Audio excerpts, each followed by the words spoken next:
different day from everyone.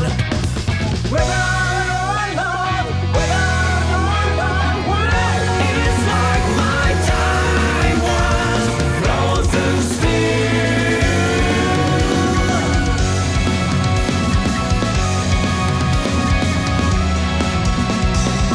I grew past my atoms, back well, the smell from that cafe makes me hungry. I knew all about it.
Fighting's only for fools. Take nothing for granted.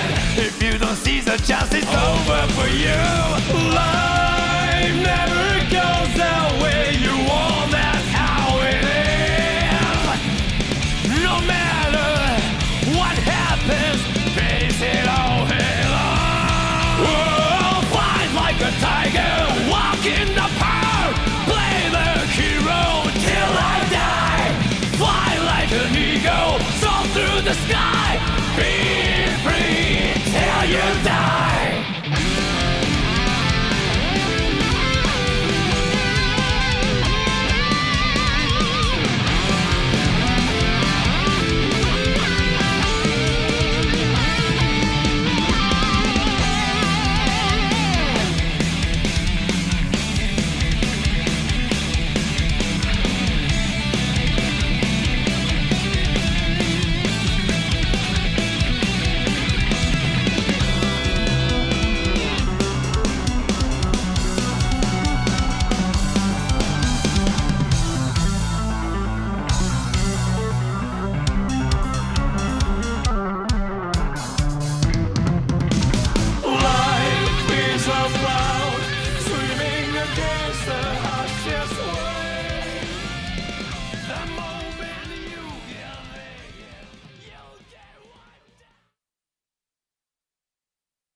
And welcome everybody to week number 2 of season 2 of ICFC EU Guilty Gear Strive. I am James Chen, joined once again by the ever beautiful IMC4. How you doing? I'm not too bad. Feeling a lot better after that compliment. I don't get that often. So yeah, feeling all right now. Cheers, James. Yeah, but obviously we are here in season number 2. Last season won by Snakebelmont, and this season we've had 1 week go underway, and it was an interesting first week because a lot of the guys that we know that are regulars here weren't playing. For example, like kurokich wasn't in here. He's here this week though, I see, so you know he's definitely in that list and making sure that he's going to be trying to climb his way up on the standings. But let's take a look at the standings right now of where we're at here in week number 2. G-Force Bella had an amazing run last week.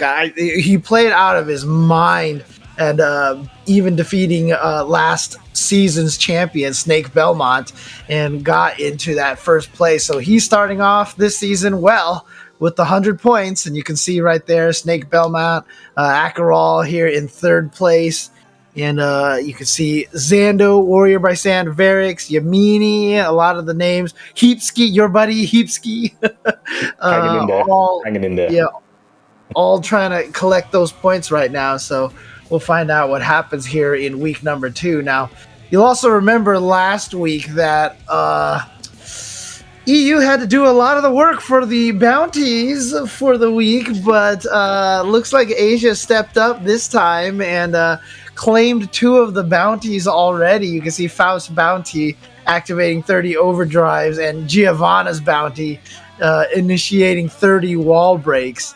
But interestingly enough, they didn't have a lot of Kai, Leos, or Souls, and I think we have like 27 of those bounties remaining. But the whole point of collecting these bounties is that if you follow Astro at Astro TR, once these bounties are claimed, you'll have a chance to win some amazing Astro gaming products. Of course, Astro is the official mix amp and headset of the ICFC. And speaking of, I should be putting on my beautiful headsets over here. So there we go. Look at this. Now I'm officially Astro Chen. There you go. Yeah, and of course, this event wouldn't be possible without Hitbox as well. Take control and learn more at hitboxarcade.com. ICFCG. Make sure it ends with that G there so they know that it is us, the Guilty Gear folks, who have sent you over. And learn to play on hitbox, probably the most efficient controller for fighting games. And I'm sure you can speak a little bit to that with experience as well, C4. 100%. I'm carried by a hitbox. I didn't even have a gamer name. I didn't have a tag before I got a hitbox. I was just Pot Monster / Player 2, right? Or Training Dummy, depending on the game I was playing. But then I got a hitbox, and then I was allowed to have my own identity. So I would recommend everyone get your hands on one or a cross-up, either one of their products. Perfect games. Nice. And speaking of Pop Monster, we can also, as the players here, you don't even have to enter to be a Pop Monster at this point in time. You can actually just go to matcherino.com and click on the claim code. Here, let me just do this again. I'm going to do this login.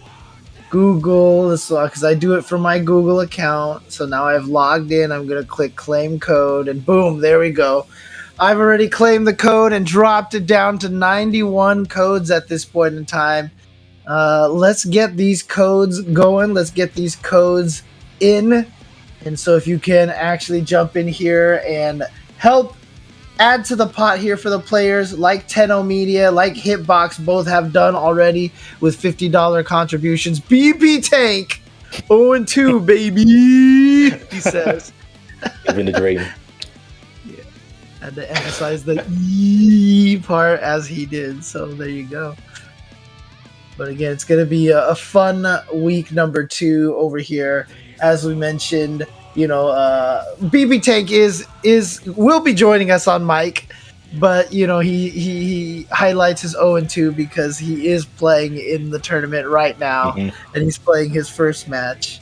And but we have kurokich is back, Yammini is back, and Armix is back. Interestingly enough, I don't see Snakebelmont here this week, so it looks like and actually no G-Force Bella, so. Maybe. Oh no, there's Snakebelmont. What am I thinking? He's starting in round 2, of course, because he's seeded. So, privilege. Yeah, that's my bad. Privilege of being a good player. Okay, here we go. Starting with the tehuur. I don't remember any of these names. Yeah. Neilo, I'm pretty sure we've seen before. The name sounds familiar to me. Neilo, I always remember calling him Neilo, but starting with the Nagoriyuki versus the Potemkin, so definitely not adding to that bounty for Kai Leo and Soul here. So you should have entered, right? You would have actually gotten some of those bounties. If I knew, maybe, but then there'll be too much pressure on getting top 8, and I'm not as good as these players. Ooh. I remember during the exhibition, though, you were one of the only commentators that were able to take down one of the pros. So I did beat Frezzer, didn't I? Somehow I did beat Frezzer, but got smoked by Retro. So maybe it was luck. But from one soul to another, maybe it was luck. I don't know. But these two characters, I think Nago's definitely one of the strongest characters in the game. Oh, until you get grabbed. And then he's just a victim like everyone else. But unless Nago gets the command grab, then it's an automatic win. Oh no, wait, sorry, the prophecy is no more in season 2, right? So yeah, it's not season 2 prophecy. I'm still looking for the season 2 prophecy. I'd have to see some more. Maybe it's Pot. Maybe if Pot gets a Garuda, he's guaranteed a command grab. That's a pattern I've found out so far. But let's see. I mean, I think Pot in this matchup does have real good pressure, as long as obviously the Nago doesn't have bar, right? And we're seeing that now. Oh wow, maybe that is the season 2 prophecy. Garuda into command grab is unescapable, and that's enough to kill. Wow, because Nago, I mean, he has the most health and the highest guts rating out of all the characters. I actually thought he was gonna live, but I guess not. So there you go, tehuur taking the first game, and I'm trying to see. I always forget, like, can you see their tournament history on the Smash? On Smash.gg. I'm trying to see how many other tournaments. Wait, if you click on the players like profile, I think it does come with their like last 3 results or something like that. Oh yeah. Let's see. Yeah, he has been in the ICFC EU before. Yeah, so he has played before. This was on August 5th. Is that really the last time? August 5th. Damn. Yeah, Okay. that might have been the last one that, and he defeated Mr. E in that tournament. So He said, "My job is done here." I got one of the commentators. all right, but he's starting off well here. Got game one here. And actually, you saw Neilo trying to prevent the prophecy, right? The guaranteed command grab after Garuda. But technically, that pop buster was after Garuda. He was after, not from the block stun. Honestly, I think for some reason, when someone blocks Garuda, they're just compelled not to hold up. So, just for the rest of that round, they're just susceptible to pop busters. Yeah, I mean, that's the beautiful thing, right? If you hold up, if Potemkin goes for the 2K, the crouching kick, he just catches you low. And even though it looks like it'll hit you, I mean, you're just trying to jump away. You're not watching the ankles. So, no air throw. Just hit him out of the air with the close S. Tried to go for the command throw, but it's going to be this. Oh, no, actually, he was jumping. Yeah, that definitely looked like pop buster startup. I thought I saw his arms like go for the hug, but he was in the air like Mega Fist, I guess. But yeah, dude, I thought he was going for pop busters. I saw the same thing you did. Regular throw on wake up, and the dust is going to take that round for Neilo. That was a slightly overkill. I think they could have just done like normal dust into RC and got the kill, but fully charged dust, completely caught Pot sleeping at the wheel there, not ready to stand block. Okay, but has the corner position now. Trying to keep him in the corner, but look at this Neilo breaking out. Oh no, finish the / sequence. Had the meter for the Roman cancel, I think, beforehand, or it might have been only after he got hit and got the meter. Yeah, maybe. Alright, but trying to... Dude, that's the rule of Potemkin versus Nago right there. That's one of my prophecies, is every time you try to go for slide head, that's exactly when the Nagos jump. I swear, it happens to me every time. It's one of those ones where you think, are they doing a reaction, even though this is not reactable? Or am I just that obvious with my pattern? Yeah, for me, it's probably just being that obvious. I mean, oh, the quick, there you go. The fast cancel RC off of the hammer fall, the classic, and there you go. Can't do hammer fall break in this game as easily, so you got to use the PRCs to get the job done. So nicely done for tehuur right there. I mean, if that Smash.gg is actually accurate in showing their last few tournaments, I guess he hasn't played for a while in the ICFC, but coming back here with a quick first game number one.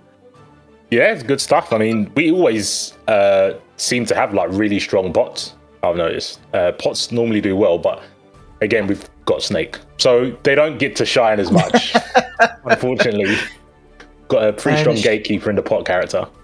Yeah, and shout outs to everybody who has helped contribute to this over here. You can see right now 86 codes remaining. So we got one of them was you, C4, coming in here and doing your own AGDQ, or actually I should say AMDQ. Awesome Matcherino done quick. Yep, I like that one. Echo Monitor, Nico Bay, Fighter Hub. I almost called him Fighter Hubel, but I'm guessing that's Fighter Hub, and Koala 7. So let's get some more of these in here. Let's try to get through all 86 codes this week. It's very easy to do, and as I've said every week, Matcherino has been doing such a marvelous job supporting the FGC, making sure players get paid. Arturo Sanchez and Spooky on their account giving out $400,000, since the beginning of them using Matcherino, just by themselves. And again, by having a Matcherino account, you are supporting countless tournaments by using those claim code buttons like that. So, if you don't have a Matcherino account, definitely create one now and help contribute. And I see a sad face from BP Tank in the chat right now. Is that a bad sign here? Yeah, it could be a bad sign. Oh 0-1. Who did he lose to? Apparently, he went down 0-2 to YR Nico. YR Nico? Mm-hmm.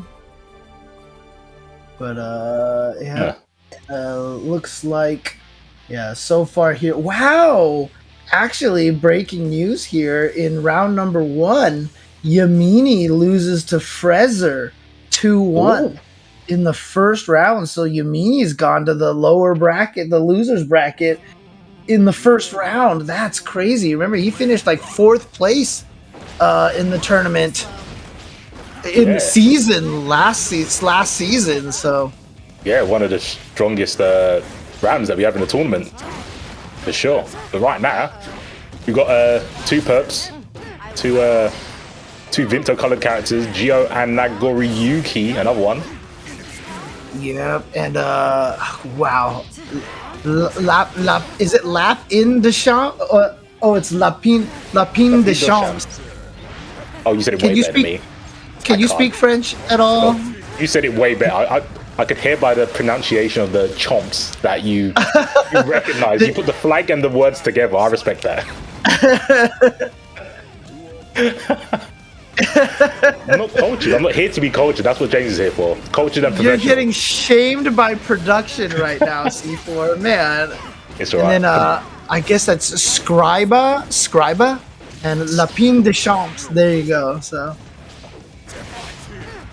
Yeah, we don't really get many Geos anymore. We used to have 1 or 2 that used to do very well. I know there's quite a few French Geos that are doing well in other tournaments, so glad one of them's decided to jump into the ICFC, show what's going on. But right now, the Nagos are running rampant today. Yeah, too bad the bounty wasn't picking Nago. That was last week, I think, wasn't it, or something? But this week that is not the case. But we've already had a couple of Nagos here, and like you said, matching colors here. They can definitely go to the prom right now with the purple and purple here. But again, no, the prophecy, that was season 1 prophecy. See, season 1, yeah. You know what? And frankly, by you saying that it was a season 1 prophecy, that's also being prophetic that it wasn't going to necessarily work out this season. So I can't escape it, right? It's all a prophecy here. Because look at this. Looks like LapinDesChamps. He's getting in there. No burst available. Can he get? Oh, he missed it. Oh no! Oh, that was unfortunate. I think they wanted the dust because they wanted the kill, right? Because obviously, like you said, Nago's got a lot of defense when it comes to defense modifier and guts. So they thought, well, if I do like a jump button, it might not be enough damage. But yeah, they didn't time it very well, and unfortunately dropped, teched away, had all that screen to work with. And that is a heartbreaker right there. Yeah, and that's actually one of the things that a lot of people, I mean, like, I know they teach it to you, I think, in the tutorial in the game, but when you tech off the wall, you can spring way out there like that. So if they missed it, you can bounce all the way off. And so that is what Skryba did and was able to get out of that situation. And yeah, so good now, awareness. Oh, so getting I guess one game in there. This is kind of like breaking news. So the meaning of the LapinDesChamps name is Field Rabbit. Ooh, okay. Field Rabbit. I like that. I mean, seems like it works out for a Giovanna, right? So gonna be jumping all over the place here. Definitely does suit the play style. Oh, but right now I can't get away from Nago. Buttons are being swung. Oh, what whiff punish! That was clean. Uses the YRC, tries to go for the command throw, not gonna get it. And now LapinDesChamps right here, coming in here. Backing off, interesting. Okay. Trying to find the way in with that 2 dust at that point, but Skryba got in and got some damage, forced the burst out of LapinDesChamps. But here comes Lapin, and he's gonna get the super, and it is gonna be enough. So here we go, 1 round on the board for Lapin in game number 2. Lapan? was- Lapan? Lapan? Okay. Lapan? I'm Let being us told know by in the chat. production. Yeah, I'm being told by production it's LapinDesChamps, I guess. I'm trying my best here, okay? You're doing better than me. I'm sleepy. Yeah, you've got a good OS, James. I don't. I'm just sitting here quiet, looking at the good matches that we've got on screen and not looking at the text because I'm not cultured enough to interpret them. Oh, nice jump away from the bite. Yeah. Field Oh, rabbit. nice block over there. The rabbit. Yeah, there you go. And now pressure in the corner gets the counter hit. Now Skryba does have a burst. Hasn't had a chance to use it. Is he going to try to burst here? Oh, no. Why? Why? You have no life.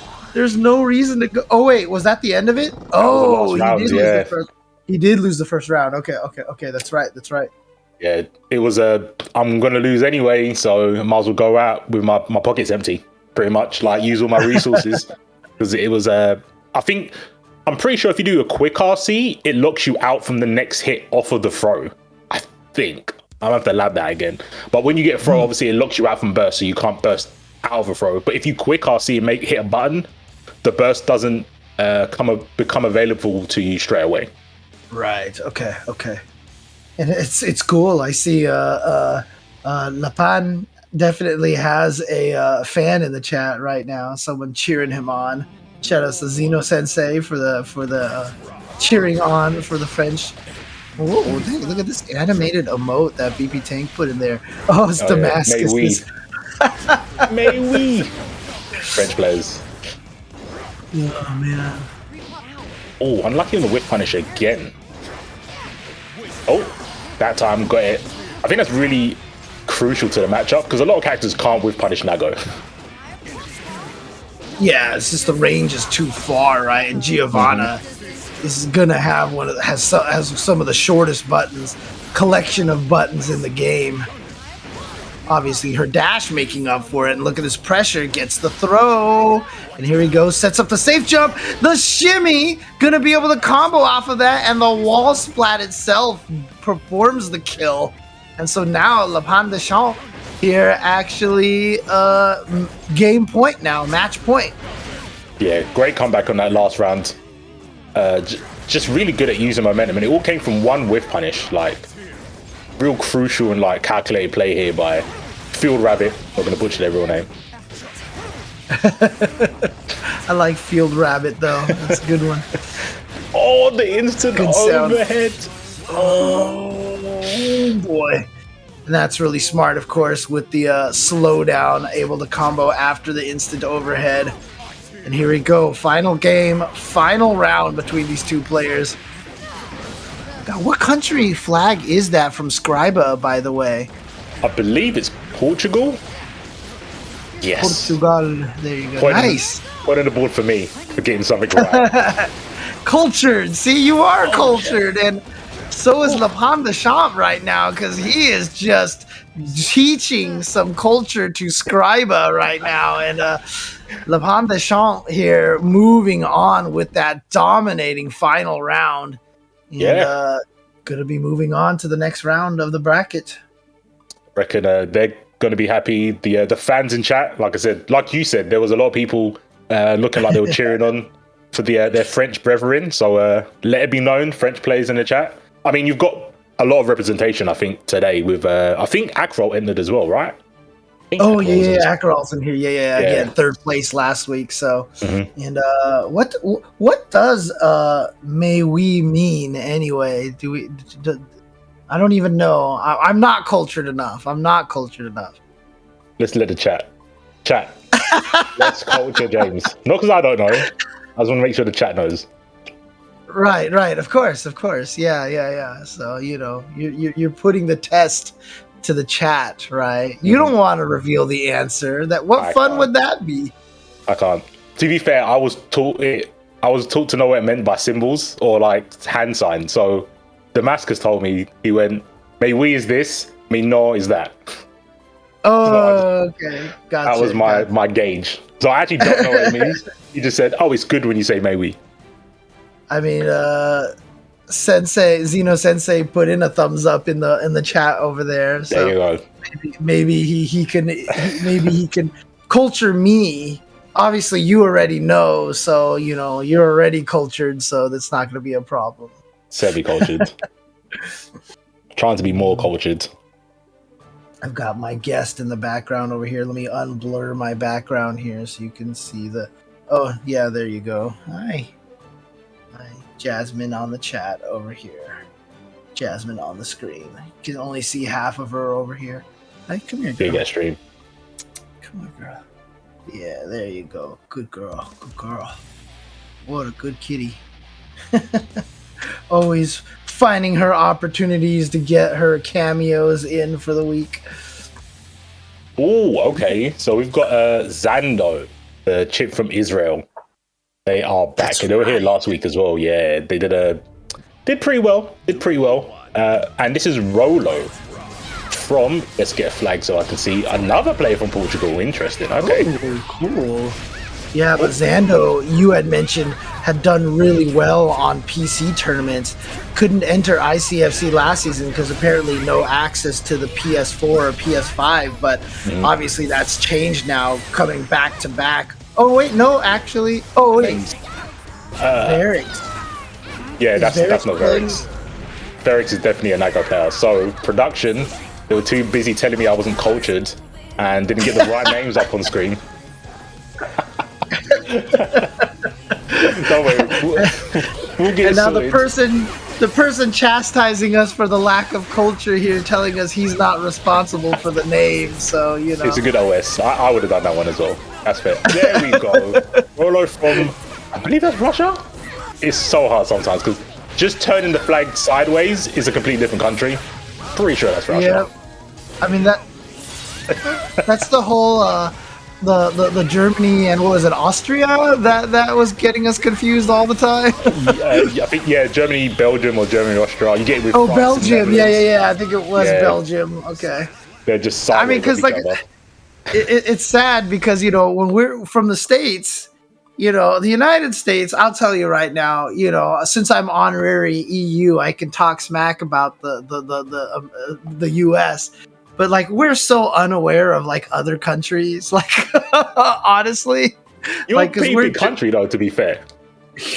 and that's the thing, right? So I mean, it's one of the things that I was noting, that we actually got, the Megui from Damascus, and I also see like Shake the W in the chat putting up an RZA Go France kind of emote here. I see also a white bee, like almost kind of France emote. Oh, yeah, There's a lot of obviously from the Twitch side of EU, there's a lot of that country pride because I'm sure there's a lot of competition between all the countries in EU, right? And so, in the United States, it's always East Coast, West Coast, or states, Texas, California, New York. But, you get a lot of the country pride in Europe, and I actually kind of like that. Like, you don't see anybody with any American emotes, That's funny that you said it because I've got a UK emote for like, I made one because you're right. Instead of having like East Coast, West Coast, we just have countries. You just rep your countries, but I guess you don't have flags for coasts over there. So, exactly. Literal. But again, I mean, that's one of my favorite things about watching and commentating this ICFC EU, is you get to see all these players like Zando from Israel and Rolo from Russia and, kurokich obviously from Russia. And we've got all the representation from everywhere. And I think that's super cool. Yeah, I really like it. Obviously, once again, shout out to Gooey Gear for not just a pretty looking game, but a one that functions online. Yeah. It helps a lot. God, what side do you block all this Chipp madness here? That was disgusting. He just did the dive kick from the air, missed on purpose, I guess, and then PRC'd it to get the throw for the win. Zando coming in here and trying to show, because last week he definitely was making his mark on the tournament, but like got stopped at around like 5th or 4th place. And right now, going to do his best to try to take this tournament, taking down Rolo, but if he's going to win this tournament, he's going to have to go through Rolo's country mate, Kurokich. So, expect maybe some revenge on that side. Could be. But that was really good to see in that match. Zando giving us shades of Teleport YRC from XR Chipp with the with the blade into PRC. There was nothing to block as well, right? Because if you PRC that early, the actual line from the blade doesn't hit. And then, you're waiting for the block stun, then you get thrown. So, shout out to Zando. Like you said, I think they got 5th, like you said, last week. Very, very strong player. Another one from Israel. But going to have to run the Russian gauntlet, apparently. Having to go up against kurokich, a match I don't think either player is going to have fun on. So, chat, make it worth their time. Go to the match arena, hit claim code. It takes 2 seconds. It's little effort on your part. And it's a massive reward for the players because you are putting actual real life money in their pockets just for doing a couple of clicks. You can see tehuur right there. We saw the Potemkin. He was waiting until he won the first game and was like, all right, I have the potential to win this money. So there you go. 50 cents right there coming in here and adding to the pot over there. Shout outs to that Naimak and the Telv. Tsuki, Quizard, Snake of Talons, Leo Echo, tehuur, and the Domo 314 for contributing to the match. And Akerol now adding to this as well. So 77 codes remaining. Let's get through all the codes over here. And now we have part ways added to the trying to add the echo effect here. I'm pretty sure on my voice meter thing, I have a way to add an echo, but I don't know how to do that right next now. week. Next week we'll have to check. I'll just have to keep doing the fake echo over here. One thing I do want to mention, winners quarters finals will be the matches right before top 8. Zando is in there with the if Kurokich wins, he will fight Zando next. Frezzer, who did defeat Yammini, also defeated tehuur, so tehuur is now in the losers bracket. Armix defeated YR Nico, and Engelmitderuzi is also there as well. Angel with the Uzi. Angel with the Uzi. I can't wait to say, right, Field Rapid, Angel with an Uzi. EU might have the best names. They might just have the most creative names when it comes to fighting games. It's just one of those things, if you can't speak the language, everything always sounds really cool in that. Yeah. Oh my god, look at the risk gauge on Paulex's side. Terrifying. Absolutely terrifying. You do not want to get hit by Nagoriyuki. Oh, he tried to burst right away just to keep himself from dying there. He knew as well as anybody else with that risk gauge built up, he was probably going to perish a very violent death. 100%. Oh, bad touch blue RC. Gets the block in time. It was only a 2k. Gonna have to worry about Chipp at this point though. Paulex. Oh no, missed the juggle, but is still gonna get the knockdown off of the hair. Here comes the mix-up. Tried to go for the instant overhead bad moon, but it missed. I've never seen someone backdash that. Never in my life. That is actually insane. I'm gonna have to try and. I was just say, block it. Block it, bro. It's reactable, quote unquote. But apparently you can backdash it. So. Bad Moon looking like worse Moon right now. Millia in the corner though. He just ran forward. Yeah, stayed in the front, went with the low this time. Oh, that was nice. The setup with the hop in the air to get the meaty jump attack. Got the hit. And here's the pressure. Didn't get the combo off of that jump K. Obviously low hit stun on just the jump K. And finally Varix finds his way out of there. For the pressure to start up here. Yep, gonna RC, but nice throw from Paulex. Yeah, very good. And the bad moon gets blocked, but the mix behind it was even more potent, if anything. Now. Yeah, it was nice. But look at that. Like we said, Nago with the guts. And, God, we have a lot of Nagos here in the EU, don't we? Apparently so. Apparently we really like big bodies. Nagos and pots all over the place. We like big bodies, they do big damage, and we don't die easy, I guess. Oh man, just gonna sit here and be like, I like big bodies and I cannot lie. Oh no, wait. Hopefully the VODs can still go up after that. I know our voiceover was pretty on point, but we didn't take that from YouTube. Honestly, it was a freestyle. No cease and desist, please. I'm gonna get the DMCA. Here's my voice, I swear. No samples. Yeah, was that was a perfect that round, wasn't that just now? Yeah. Or at least it was okay. Yeah, so there you go, Varix. Again, another person who performs, repeatedly very, very well in this tournament here. I think last week he was the highest placing Nago. He was the one that was trying to get us to finish the bounty, and he finished 5th place last week, and so he just missed the top 4. So Varix, again, very, very potent player. Yeah, very, very strong player from Senegal.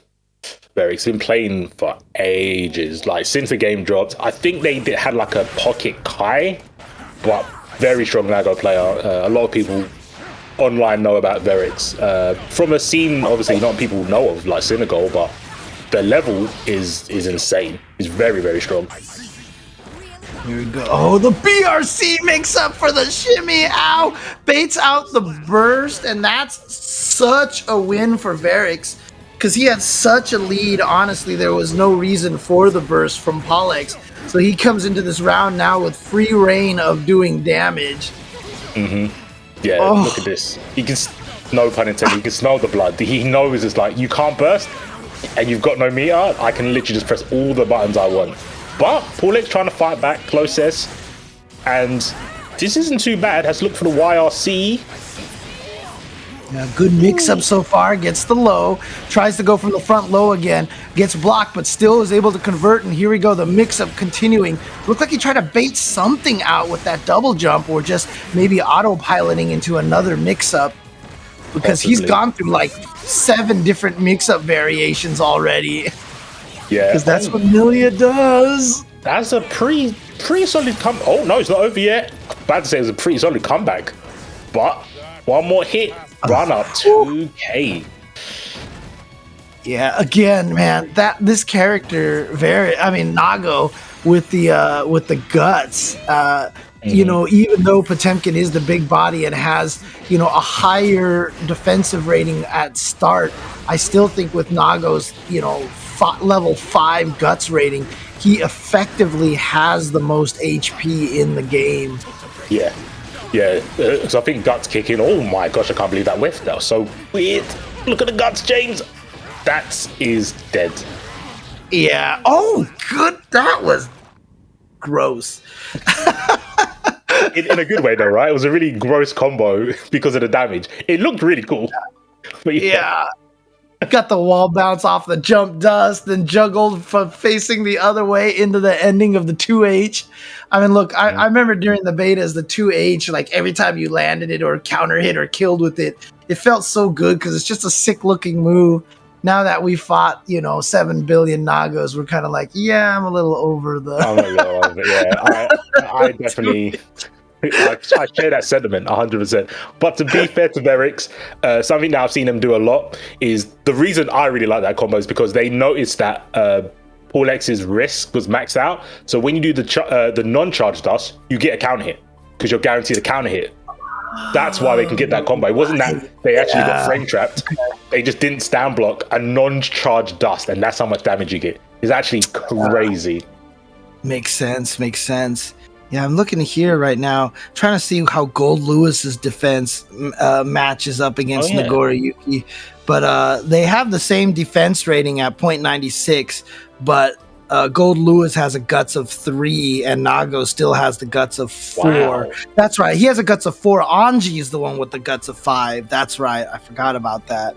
But Anji starts defense at 1.06. And you can see right here, getting more of these guys adding. Wow. Oh, yeah. I had ended with part ways, and now we have Nel Kyle. I pronounced his name right last week, and he even tweeted about it, and I'm gonna mess it up again. Nel Kyle and Verdoyans Jin 4576, the Ivory Coast, not the Ivory Coast, the Ivory Coast. Kurokich, Onkiox, MYV0 Gee, I don't see the whole Zero Gear. That's what it is. Armix 27, Rossi Gaming. Oh no, there's MYV Zero Gear. There he is. Okay, MYV and Y2 Dup. Man, I'm butchering all these names. I apologize. And Morelli and Marco York, all contributing over here. Shout outs to everybody. Nice, good stuff. I see some of the players that are in tournament are starting to hit the match arena now. It's like they've played a couple of games, like you said before. When you win, you feel a bit more obliged to drop the code, right? Because you feel like you're investing. You're investing into yourself, which is fine, but you should do it anyway. Should definitely do it anyway. Go hit the codes. We still got, I think it was 61. So we're not even halfway there yet. So yeah, and actually, it was very apparent that I think someone used a couple of accounts over there, and I know that Maturino doesn't quite like that. So, you know, while we appreciate the effort, apparently they will be looking for things like that. So we've got to play by the rules. One per person. Make this way, everyone has to pull their weight. And when you do that, then you can scan the QR code or visit tenno.gg/merch and get some of these tops. Don't ask me for Harada, because he won't help you. He won't help you in this game, especially. Afro City Tea, Combo Queens, Reactions, Tenno logo, Drink Tea, and Anime Illuminati tops. Like I said, go scan the code and you too can grab some of these awesome shirts. And they've also got the sticker packs as well. Avoiding the Puddle, Eris's channel over there, named after Yoshimitsu 9K, I believe it is, which the move is just called Avoiding the Puddle. And Tasty Steve and Majin Obama and Rip at Level Up Your Game as well with their own singular packs. So more stuff that you can purchase at tenno.gg/merch. That's 10-o.gg/merch. I just see Snakebelmont. You know, we were talking about how cultured we are trying to pronounce LapinDesChamps. Well, your fellow countrymate Snakebelmont is very uncultured, I think, because he has sent LapinDesChamps into the loser's bracket and now has to fight Armix, the Ramlethal player, and he's saying, "Help me, I have to fight Ramlethal." So I wish there was a joke with the Ram name, but it's quite fitting that a snake beat a rabbit. I will say that. Dang. Nice call.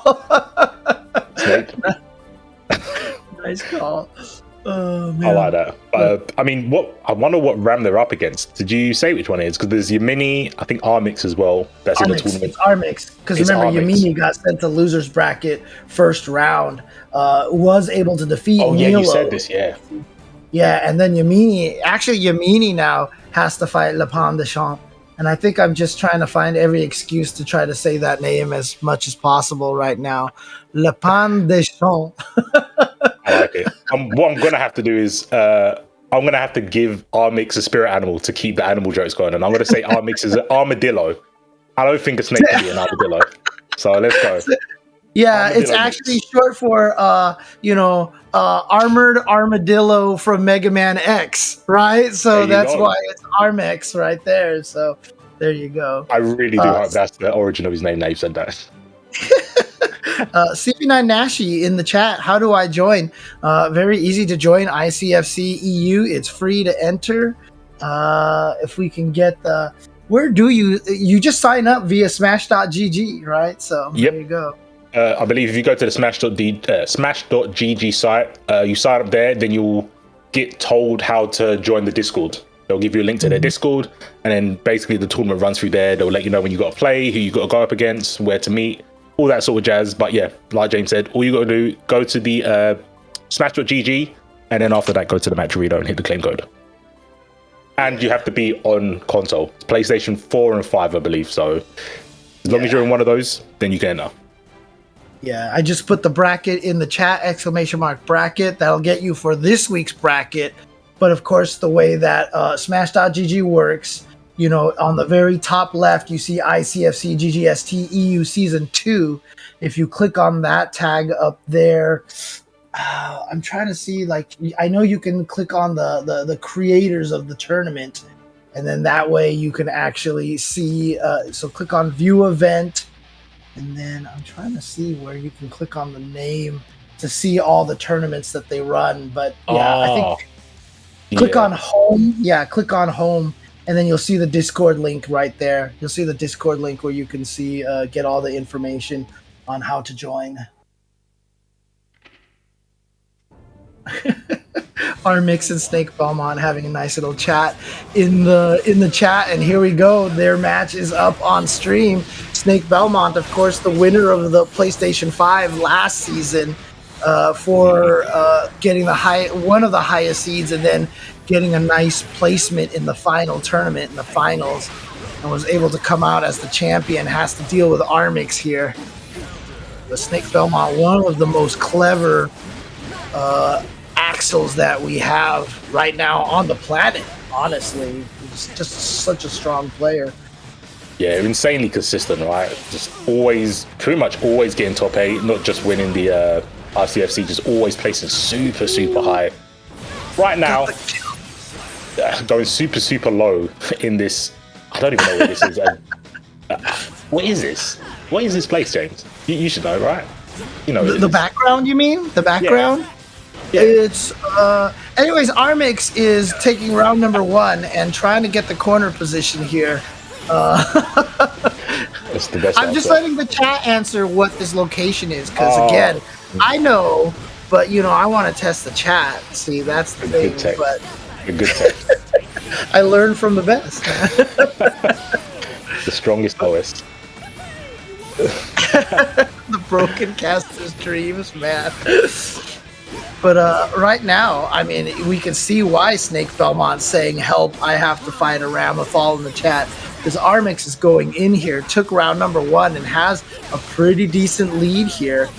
And look at that risk gauge built up on Snakebelmont's side, so that's going to be huge damage for just those 3 hits, the 6P connecting. Yeah, but the rest didn't. Oh, Snake gets out of the corner with that command grab, and Armix just fighting their way out, trying to look for a wild seed potentially. Wow. The range of Ramlethal, and there you go, beating out 2H from Axel. And there's, I mean, that's probably one of the reasons why that, you know, you as an Axel player, you probably don't like to fight Ramlethal, because against almost every other character, you're like, you know what, you can't match my range. And then here comes Ramlethal swinging away with those swords with the disjointed hitboxes and everything, and yeah. Very, very painful. Indeed, that is risky business. Messing around with Ram when your back's to the corner, definitely risky business. But, I mean, it was the first match, it's first 2, so Snake's gonna have to, I don't know, I think maybe be a bit more aggressive, but it's really hard because Armix is really not scared of holding their position, like holding their space with buttons. So it's gonna be hard for Snake to play the aggressive game, which you've seen him do before. Mm-hmm. All right, but right now trying to play this keep out game. Then, yeah, actually instant air dash in, try to feign the defense, and then try to take advantage with a little bit of offense from out of nowhere. Didn't get the damage there, but the rest of the game plan is working right now. You can see with a huge lead for Snakebelmont right now. Baits the burst, doesn't get the punish, but still, if he can win this round, baiting the burst is worth it. But you're in the corner against Ramlethal now. Oh boy. The funny thing is, I was going to say, what a hero burst, because the life deficit was massive. Then I was like, oh, wait, this is Ram. This is 100% doable. Yeah, especially against, you know, a character with no guts, no defense rating. And oh my God, and there it's actually happened. Ooh. Is it actually ever a hero burst when it's Ram? Because she only needs that 1 hit, and it's so reasonable for them to come back. Yeah, the corner pressure that she gets, yeah. All she needs to do is hit you 1 time, get you in the corner just like that. And we were talking about it last week that the Ramlethals, probably more than any other player, have to recognize where they are in the stage, like by the background, which according to Julie Fighter is the Council of Three background. I respect them for knowing. I was gonna say it's like the fallen cathedral in lava. It looks dangerous wherever they are. Yeah, Just like this corner position for Axel. Very dangerous. Yeah. All it makes me think of is all those like windows in the background leading to all the different areas. Makes me think of those windows in the Sanctum Sanctorium in Doctor Strange, you know. Oh yeah. It kind of does. Launching people into like the snowfields and stuff like that. All right. Here we go with this corner pressure here. It is match point for Armix. Snakebelmont was able to take that last round, but Armix now coming in here. Wow, throwing before the explosion. Here's the wall splat and the explosion by itself. Enough to kill. Didn't even need to hit with another button. And sure enough, Armix is going to advance over Snakebelmont here into the top 8 winners side. I can't believe they got the throw on that explosion. That must have been like frame perfect. Are we all looking at BP now? Yeah. No. Hello. No, I just saw the end of that and I was just like, yes. Disgusting setups, yeah. When you play Ram, Tank? Yeah, when you play Ram and you have the corner position, it just all starts to go swimmingly well. I love it. Oh yeah, what an upside. Snakebelmont. Well, welcome back to the stream over here, BP Tank. Yeah. How did you do overall? I came back. I've got the OS on deck. I've got to stand up for this because I'm that upset about it. Oh, I see there's 61 codes still remaining, guys. I went 0-2 because I was looking at the amount of codes and I'm like, you know what? I mean, James is doing all this work reading your names out. And I have to come in to try and, I have to strong arm you, man. Like, how many have we got in there? Let me look. There we go. 173. Are you being serious right now? Let me sit back down. Yeah. that's some entrance. That is something. Calling everybody out about the match, Reno. Let's definitely get some more contributions. The closest I'll ever get to a top 3 is that top 3 on top contributors on Matcherino, and I'm sure somebody will come along and spoil that for me too. Yeah, it's good. It won't be me, don't worry. But someone in the chat might. If you do, make sure you claim code first. Then put in $6 to beat Tank. It's not hard to do. 2 people already done in tournament today. So let's see what happens in this next match. We're gonna get. I think that's Verex's Nago on the left hand side. No, it's not. It's Engelmitderuzi going up against Warrior Angel with the Uzi. Yes. And you know what? I'm gonna Is this a repeat of last week? Did we see these 2 play each other last week as well? Maybe, I actually. think so. Damn, the Angel versus the Warrior. Always the eternal battle. Yeah, and I'm gonna call it Europe Midder Nago is what I'm gonna call it, because man, there is a lot of Nagos here in EU Midder. Yeah, actually, they did play each other, and Engelmitderuzi lost to WarriorBySandx 1-3 last week. So good call. See if they can get the run back. Looking pretty good for them right now. Nice. Yeah, FD won't save you in that situation. He's sliding in with the aggression for sure. Oh, just out of range, unfortunately, not being able to get much more from that. Gets corner position, sets up, safe job, and he calls out the throw. RC gets a low, sets up once again. Oh, what a take. Dude, that throwing before the explosion is so dirty. Yeah. I see it and I'm just like, man, I got thrown for sure. Especially like in those scrambly sort of situations, where it's like just one button, like close S sword throw, 2K sword throw, sweep sword throw. It's sort of like you haven't got time to compose yourself to be like, all right, okay, I know I can 6P in this gap, but it's by the time you already realize what's happening, you're already put into the blender and he's already thrown you. Here we go Well, again. speaking of that blender, here it is. And baits the burst out, gets the punish as well. XWarriorBySandx continuing this crazy pressure, but Engelmitderuzi finding his way out of here. Throwing the gunshots Nice. out. Gunshot. Oh, tries that nice backdash as well. Oh no. Too early. Finish. Yeah. Oh, throws okay. out of the pressure. Very nice.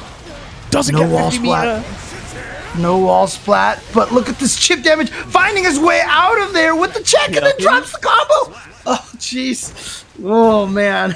Get heart palpitations there if you're XWarriorBySandx. You're like, I got the win. Drop the combo. Oh, God. And then Don't know what to managed do with those to salad and scrambled eggs. Golden again. Good night, everybody. Good night, Seattle. We love you. Oh, man. Yeah, that was a extra squeaky bum for sure. Like you said, dropping the combo, PRC against Nago. That's super scary. Nago can do so many. I'm not gonna say random, but he's got such an array of buttons to do in scramble situations, like command grab, a teleport dash, Beyblade, and a lot of them just win by the nature of the character. He's just got really strong buttons, 5K. So many things, yeah. So especially when it's like so decisive at that point there, it's like I don't have to. You don't want to worry about the blood gauge popping because all I need is just one hit. yeah. I don't even need like one hit into a combo in that sequence there where it's like both players have 50 meter. It's like I'm just gonna brute force it and whatever happens happens. Both of these players right now doing great jobs finding their way out of the corner pressure and finding the checks. But look at this damage. Oh boy, this is gonna hurt. Not gonna be enough to kill, but what have we said about Ram, right? All she needs to do is get one good hit, launch you into the... Never mind. I mean, you're not wrong, James. They just need to do that, and I think Nago's one of the few characters that can match the range. That's the issue. Yeah. I mean, we were talking about that range versus Axel, right? But as you mentioned, Nago with amazing range as well. Oof, here we go. This is sequence. pressure again. I love these corner sequences, by the way. What a back throw. And as a result of that back throw, XWarriorBySandx is going to lose a good 80% of his life. Look at this. Oh! Well, XWarriorBySandx now having burst on deck. Let's see how he uses it. If he manages to get away using it at all. PRC. All right. Is he Close, going to go for the close. sword combo? No. No sword, but... still no sword, but he has the corner finally. I like Beyblading out of there, but he was ready for it. Yeah, that was super sick by XWarriorBySandx. Said, I know this is your best option, and I'm going to cover for it especially. Oh, you know. The hardest part for XWarriorBySandx right there, that little last sequence over there, he got caught with no swords. There was not a single sword, and he was trying to do the pressure, went for the 6H, and you just saw Ramlethal go, Hadouken, and nothing came out. And that ended the pressure, and that's what allowed Engelmitderuzi to swing the momentum back to his side and take that round. Oof. Yeah, that was a... Oh, contact. No, I was just saying, even with burst on deck, it's like, you know, there's ways for Nago just to be able to... He had quite a fair... I think he had a whole segment of blood gauge still available to him, so it's just like, okay, do I try and like counter burst bait in this sequence? Do I just hold it in case if he like tries to dash backwards, try and avoid the burst? What? And, you know, sometimes a mental stack in that situation when you got no swords, you know, Nago's got on the aggression. It's just, what do you do? What do you do? That trade doesn't work in the favor either. Oh no, gotta take towards a corner. What's the next sequence? Backdash. Ramlethal out of there. Warriors getting pushed back out into mid-screen. Might have an opportunity to actually go on the offensive now. Angels have none of it though. I'm taking you coast to coast, baby. Yeah, and you're not leaving the beach. Look at the screen control. Yeah, you're going to stay in this corner.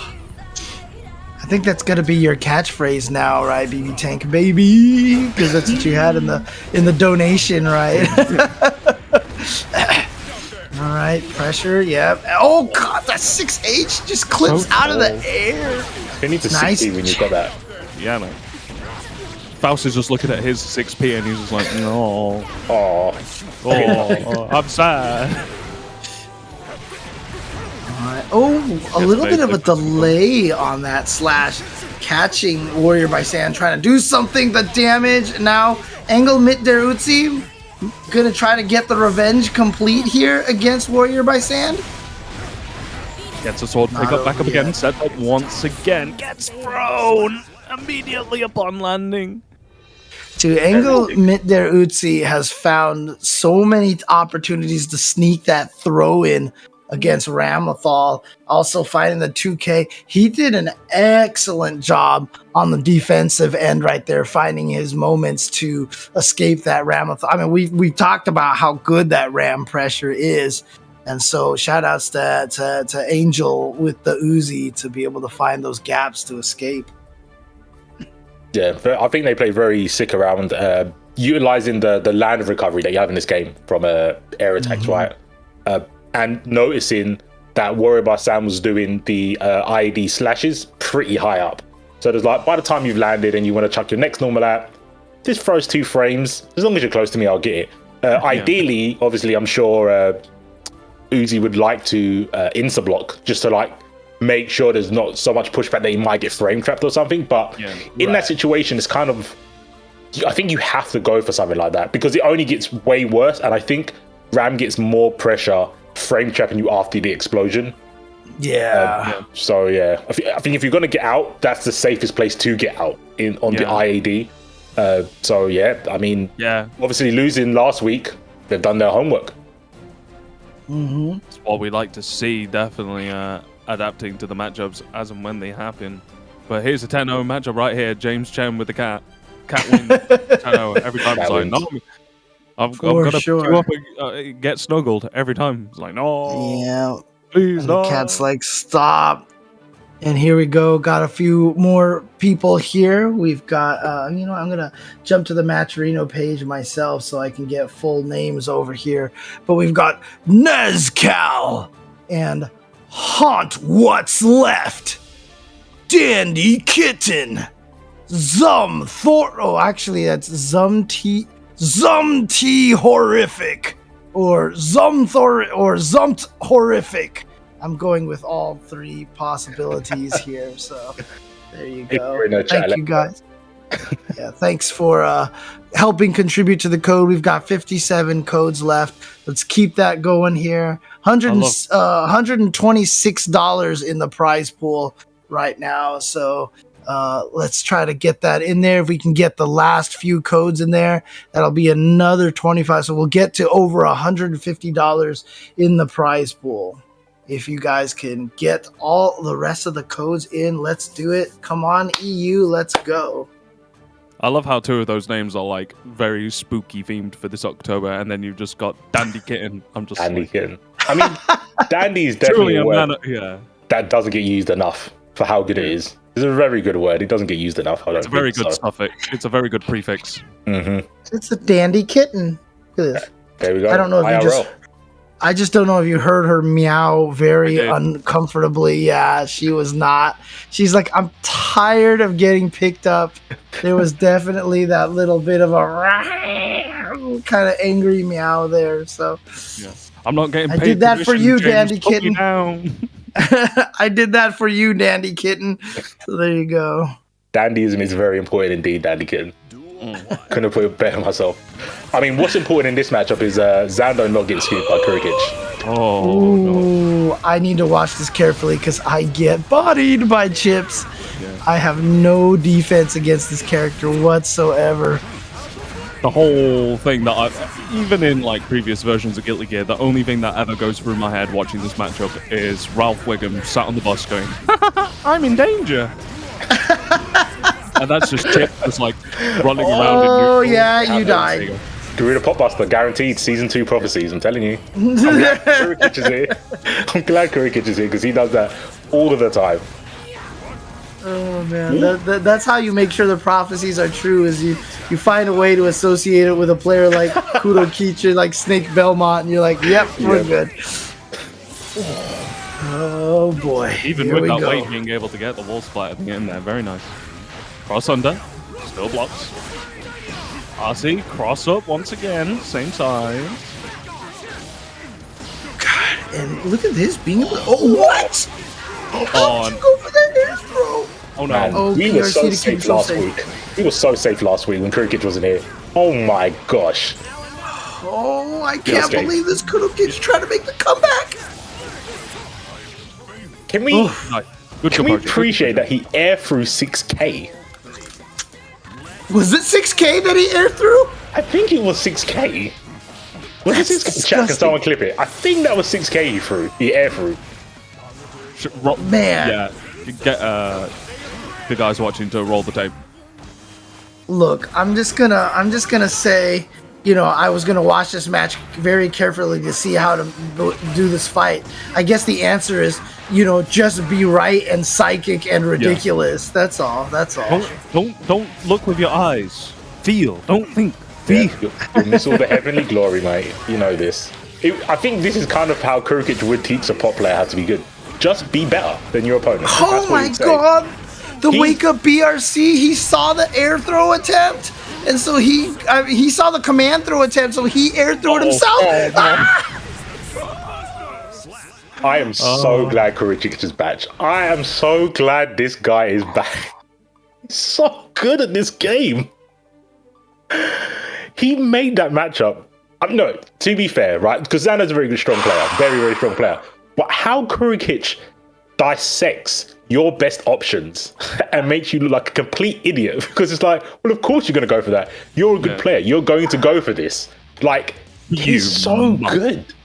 He's... Yeah, I definitely agree with the notion that he, very clinically, in that kind of way, makes you look bad. It's like there's nothing that you're doing necessarily that anyone could say is wrong, but he just makes it look like it's the worst possible thing you could have done at that moment. Because when he dissects you, he just rips you open. It's just messy. kurokich, I'm learning nothing from watching this match.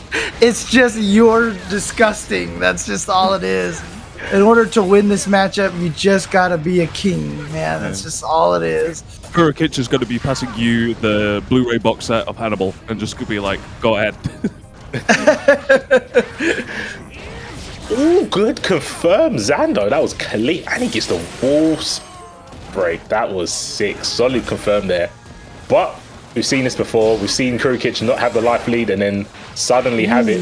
But this could be a Rick. No, not quite. Yeah, he actually tried the tech with the wake up Heavenly Potemkin Buster PRC, but he actually I think he missed it or something, or actually he might have gotten hit out of the RC, because I definitely saw the startup of it and then he got hit. So cross up JK, blocks a cross up S, waiting. Terminator kurokich is back. Oh my gosh. Two. There we go. Oh, the second one whipped, and so that way the last one caught. Here we go, Zando now. Couldn't get the wall splat, a little too far away for that 6H to connect. kurokich finds his way out. Oh god. Oh no. What? I think he was baiting a little bit too hard and it didn't combo properly. Now kurokich with no bar and a burst to deal with. But one pop buster wins, and he went for it.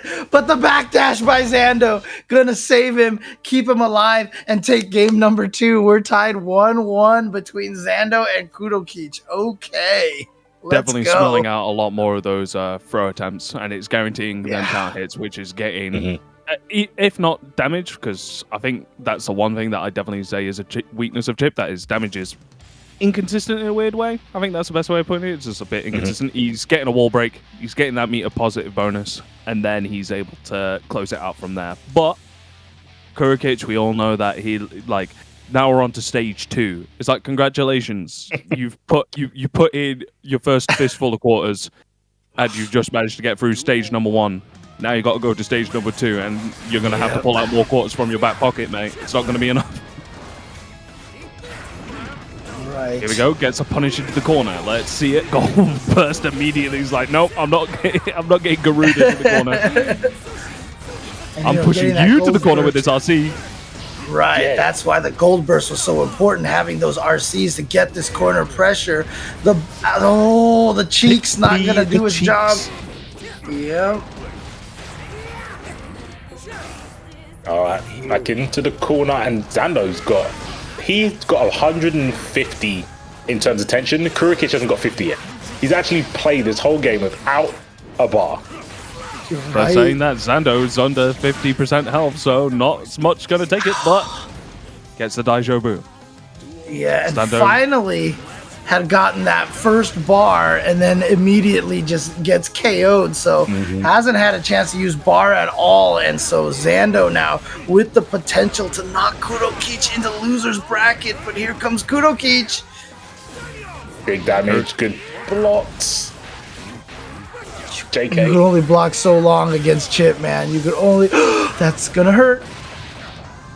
Oh, What a wake-up punch Privilege. for the Clash. I think Zando knows this isn't true. I think he knows. Good blocks. good blocks, yeah. Trying to push him out with FD. It's not going to help him, however. what a- Oh, whiffs! I take it back. But he's still That with the FD might have pressure. saved him from that combo. Uh-oh. Oh, gets a hard knockdown. Here we go. Zando with burst once again. Look at the screen coverage. 116p. That was sick. Okay, Not not gonna enough to finish him kill. off, however. Oh god, oh there we go, the 6p anti-air. And look at this, Zando has done it. Could not get revenge for countrymate Rolo. Kurokich being sent to losers by Zando. That is a big one, but that also is just an indication. You talked about it last week, how Zando, such a strong chip player.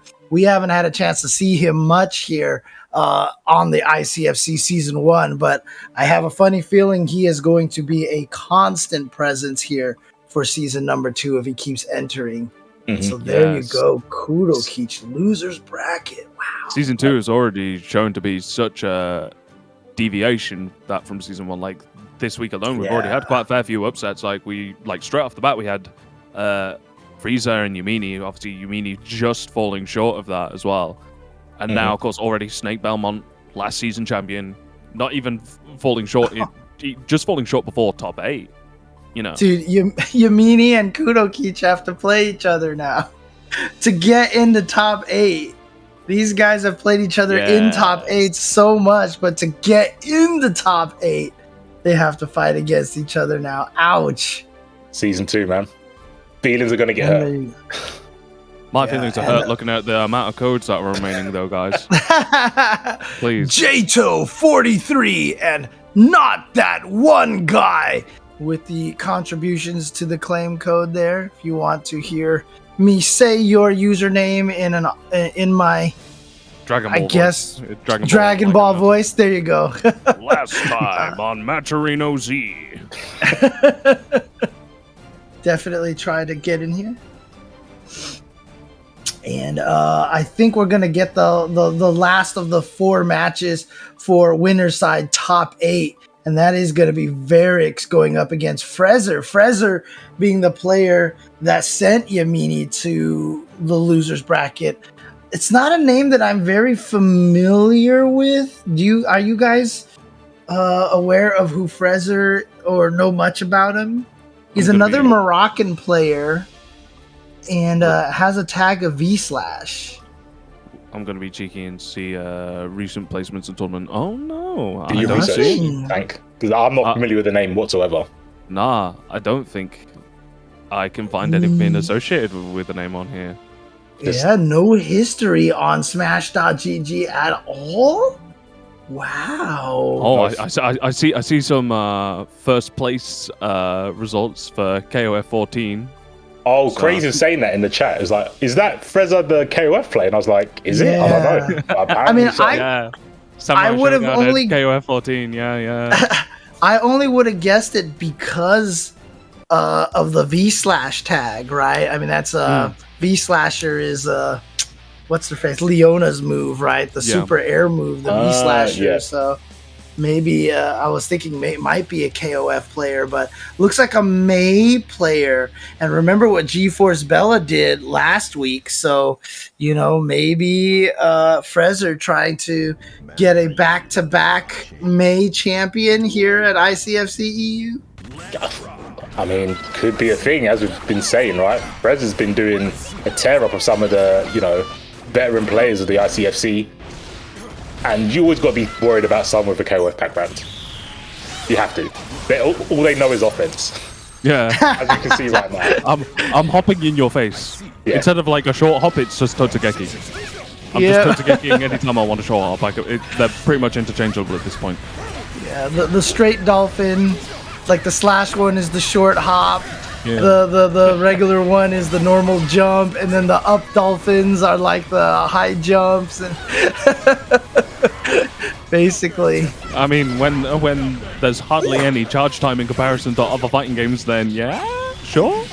Oh well, look at this. xWarriorBySandx is gonna take this first round here with the super finish through the wall. There you go. And that was like two openings by xWarriorBySandx, and it's just like a sign of the character, right? Those two openings, depending on what the hit was, they can absolutely destroy you. And I think May's kind of the same, but May has to get around the normals first, and it's very hard to get around 2H. Oh, that was an execution error by xWarriorBySandx there. Definitely, I mean, unless he had a mistake and thought Frezzer had the meter for bursting, but doesn't matter. xWarriorBySandx with a perfect here in round number 2. Ow. Yeah, like Frezzer definitely starting off on the offense on that first round. I was going to be like, oh well, I would have thought that Nagoriyuki not being able to jump out of a lot of like knowledge checks with like Totogeki and stuff like that would make things a little bit more difficult. But no, as soon as he managed to get like those successful successful 6Ps, like I think people still sleep on Nagoriyuki's 6P. I still think it's pretty good. I still think it's Dude, a good that move 6P. is so good. It's up there. It's like one of the only 6Ps that can really challenge even a Ramlethal like stand slash and stand heavy slash, because it just has range, and he steps forward, and it's so. I remember in the beta it wasn't a particularly strong 6P, but now I feel like it's just like they buffed it, and it's so good now. But you just saw from that match, as soon as he was like challenging, as soon as he got like a successful sequence into a hard knockdown, just how much it just swung completely in his favor from that point onwards there. So, but I would be remiss in saying that Frezzer has been showing some good spacing, like some good chilled, sort of aggressively take a bit of space and try and stand just outside of like far S range. But as soon as xWarriorBySandx starts cranking that offense, there we go. And this is the way xWarriorBySandx has been winning. He's been finding the ability to sneak in those two S's and the 2 H's and catching from range when Frezzer is just trying to set up the dolphin or the beach ball or something like that. Oh, card break. Gets in there with the regular throw. Gets dunked on the head by the beach ball. Gets caught. I'm going to assume he was up backing in that, but pushing in towards the corner. Ooh, that's 6H. I don't know if that's what he wanted, but not going to hurt him right here. He is going to go for the wall break. He wants the meter right now. That's the decision that he's making. He wants the meter and the ability to get some... What is he doing? He's just swinging away with this... That's the only thing I can think of, stopping any dolphin attempt to get in. Right. Ooh, gets the jump in and finally finds the overhead. Yeah.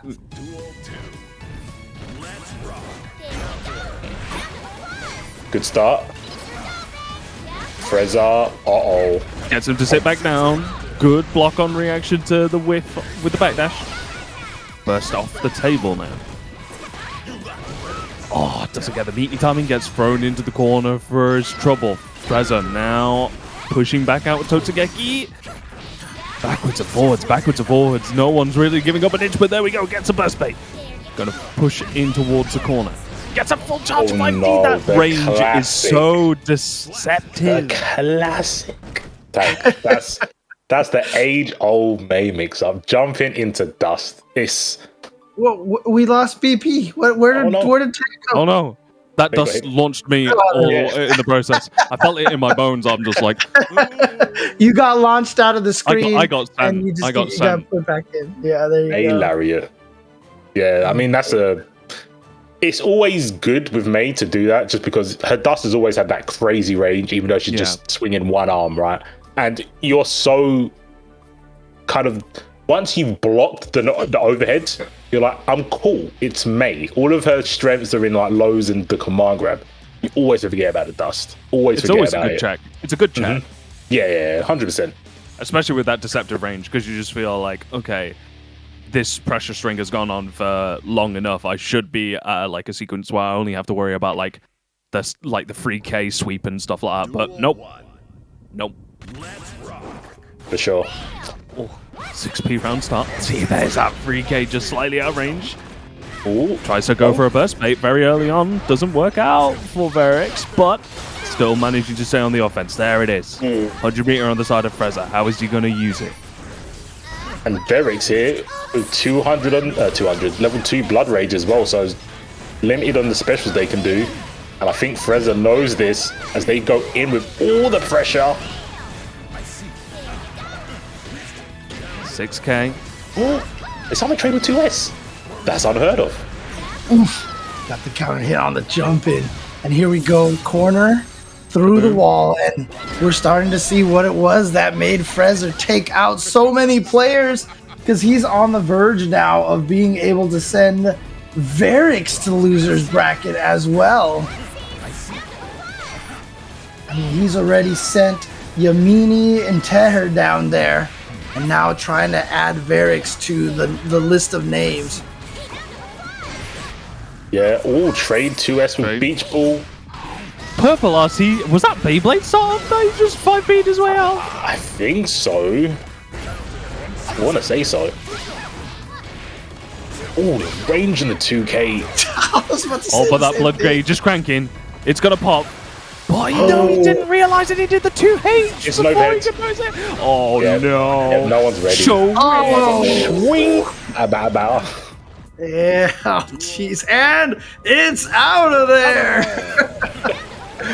It's the best super we hardly ever get my to camera's see. probably going to get turned off again. Once again, I'm being sent out. Oh my god! Actually, one of the most famous. Oh god, the damage! Okay, Verix now, just one chunk away. Here comes Frezzer with the comeback potential now. YLC doesn't get blocked. Beyblade. Oh, that blood gauge is cranking. No! Tried to touch a button, gonna get caught, and let me tell you right now, what a comeback there from Verix. Looked like Frezzer had all the momentum after game number 2. And just as an aside, Frezzer from Morocco, potentially being a KOF player, that's also where one of the most well-known KOF players, Freenel, is from as well. So I'm probably wondering if they're all from the same scene or something like that, perhaps, same KOF. Because Freenel was playing Strive on launch as well. He was part of the Leo group. I remember him playing Leo and a bit of Sol as well, if I'm not mistaken. Oh, thank goodness he stopped playing then. I mean, Leo is an awesome character. I love Leo. He's so I hate cool. the way that James did that with such a straight face. Such a straight and honest face he said that with. I feel that he meant that, and he said, no, I've got to kind of turn it into a joke. But thanks, James. Yeah, straight and honest, like C4's gameplay, which is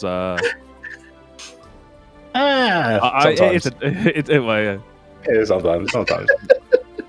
But once again, trying to get these Matcherino codes in here.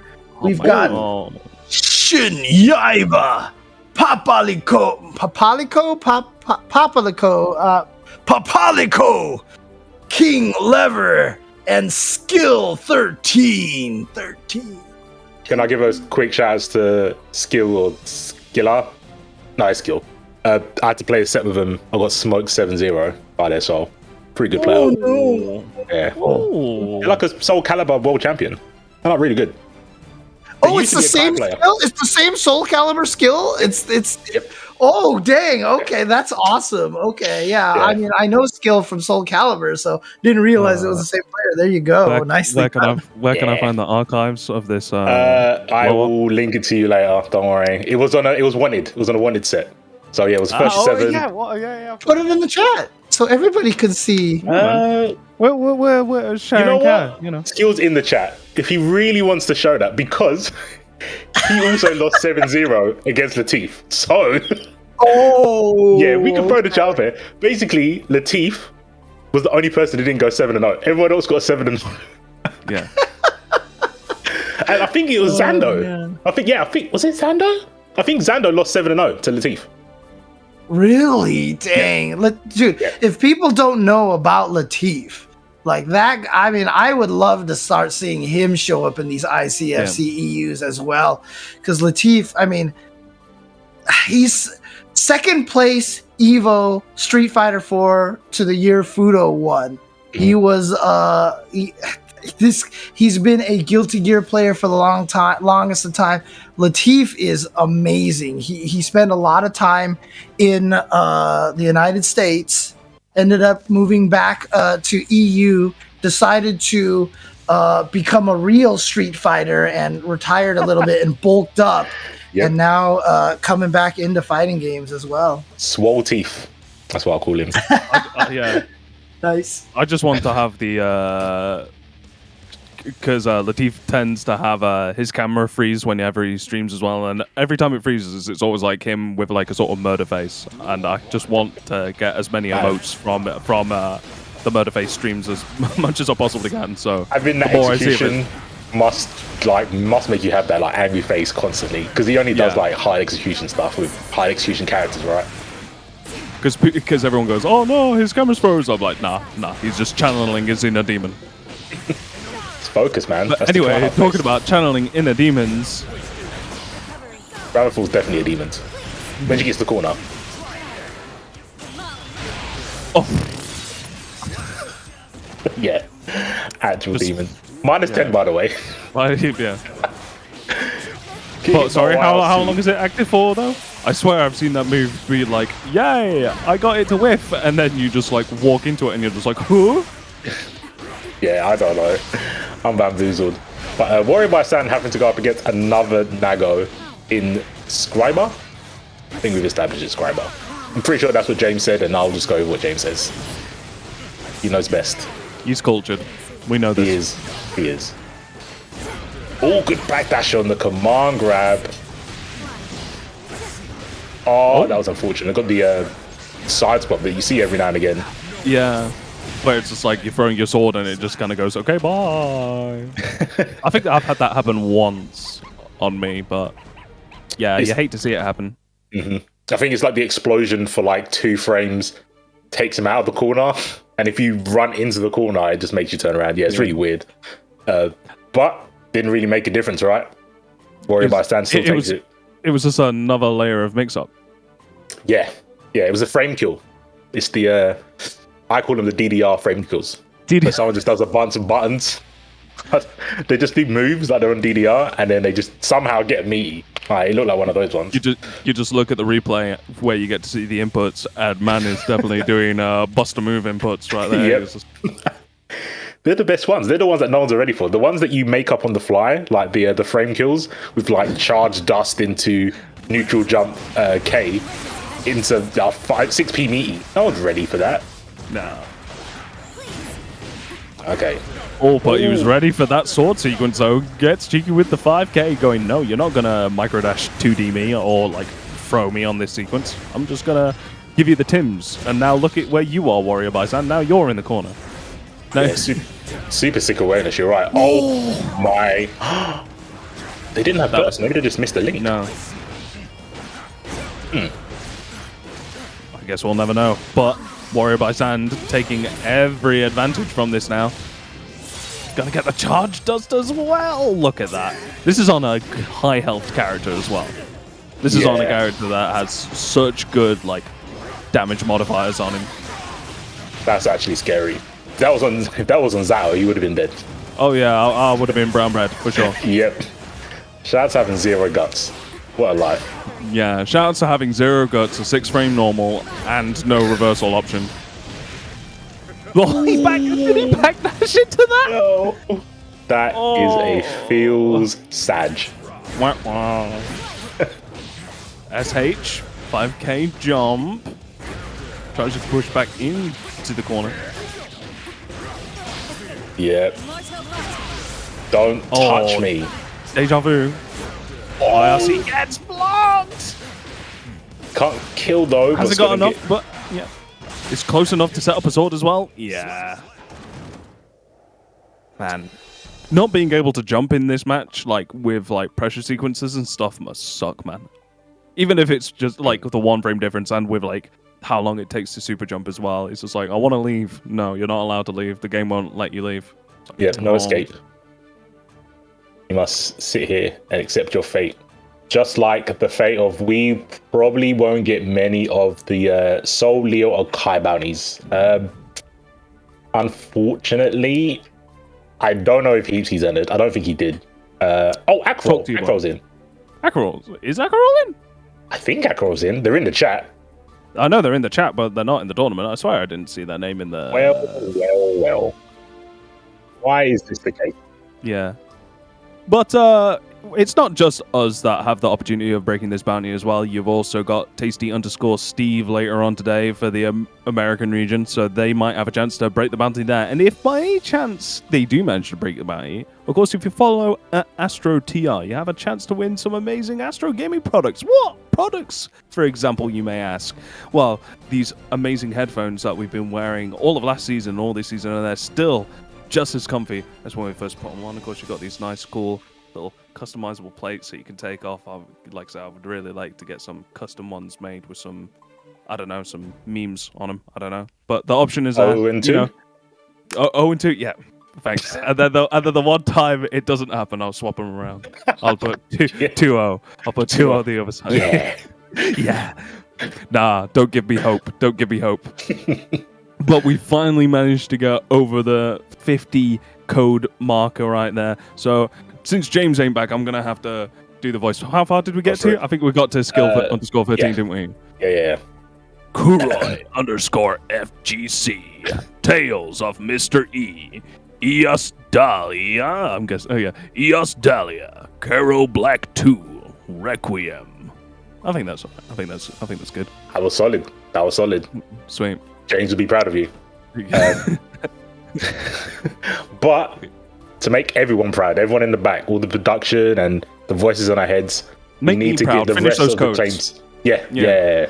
We got halfway, which is nice. We need to finish it. 46 left. I know there's more than 46 in the chat. Even though some of you have done it. Obviously, don't forget, don't double up. Just one per person. One per person, please. I know the sentiment's Production nice. team will know. Production team will know. They will find you like RoboCop. Ooh, Goldlewis. Oh, sick. Oh, Gideon. And it's up against Snake. Oh. Everyone runs into Snake. Every big body runs into Snake, I feel. I'm going to have a look at brackets. I'm going to look at how these seeded. Because I feel like Smash GG just goes to Snake and goes, what characters have bad mobility? We'll just put them up against him. Who can't jump? Who can't move? Oh. Yeah, oh. But, I mean, if Gideon gets in, it's going to look real good when he starts swinging them behemoths. Oh, will it happen? Oh. Yeah. This is, again, I'm going to use a meme for my matchup analogy where it's like, I'm not going to let you in. Oh, I'm going to get in. And even if I don't get in, or even if you do get in. Oh my gosh. Oh, FDO has to spend meter in order to make sure he doesn't get chipped out. Oh, Gideon, no! you can win. You can do it. Rip his head off. Get in. He's definitely not Little Nicky. He's definitely... You can do it. You can do it, Ozzy. Bite his head off. Cut his freaking head off. Get in there. Get in there. Run. Show him what's in the coffin. Oh my days. He's not going to get in, is he? Well, he's got level 3 on deck, so by any chance he gets a bit of breathing space, he might be able to get Skyfish. Which one's the ball that goes forward? That's not Skyfish. Skyfish is the minigun, right? Yeah, Thunderbird. Thunderbird. Yeah, that's the drone. Look, yeah, looks like he might not need it though. He's only needing 1 or 2 more swings to chip him out. Oh, and the classic Snakebelmont throw. Oh, you missed the bomber. Whack. 2 out of 10 combo. 2 out of 10 combo. 100%. You said it way before I wanted to. I wanted to let him know. Oh, he's pulling the gun out. Oh. Yeah, the Uzi's too slow. It's very hard, especially against Axel, and even with what's it called, Thunderbird, like he was mentioning. There's like frames on startup. If you hit Goldlewis, the Thunderbird doesn't come out. Doesn't come out, yeah. So yeah. A character like Axel's never going to give you breathing space, even at like full screen, because you've always got that fear of like Renson coming in from Downtime, or God forbid, the command grab. Yeah, I think I know historically Axel versus Pot's like really bad, but I think Goldlewis may be worse because he has no armor. He has no armor to get in. I would also say because Pot can't jump, but at least he can Mega Fist. He's got an option to move himself quickly with things like Mega Fist as well.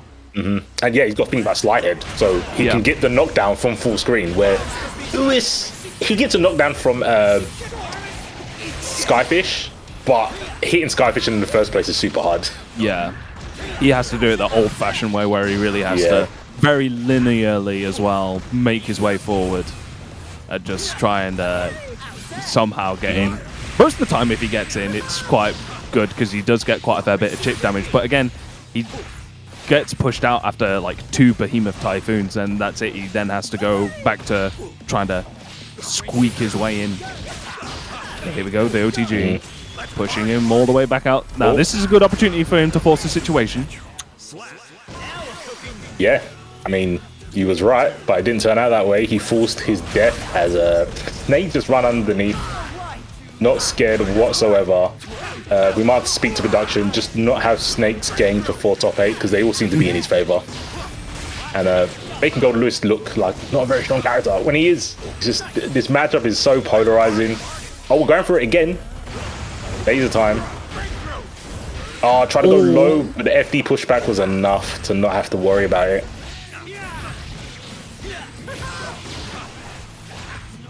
Mm. 5p, the most pivotal button, the most triggering button. Yeah, you could really, I feel like that's so much for a lot of Axel's matchups. It's like, can you or can you not run underneath Axel's 5p? If the answer is no, you're in for a rough time. Yeah, I agree. Oh, good. That was a really good jump on the command grab. That might get Gideon the win.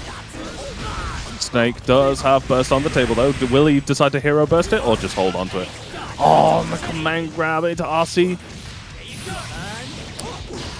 Oh, he's not dead though. Nah, I mean, could have gone into one vision though. Could have gone into one vision instead and then done Axel Bomber. Might have done the trick instead, but even 6B doesn't help. Oh no, that's so rough. They did the right thing. Gideon did the right thing, and I think 2 occasions, right? The reaction to the command grab when they did super was on point. They did the best combo pretty much. The second time when they went for the Skyfish, they just got beat by it. And then, they tried a 6-speed jump S, which is what you're actually meant to do. You're actually just meant to beat that button with your... You have to demonstrate like you're able to 6P on that spacing for that, because otherwise you're not going to get a hard knockdown. It's your only major opportunity to get a hard knockdown in that match. Yeah. So tough. So when that kind of falls short, it's just like...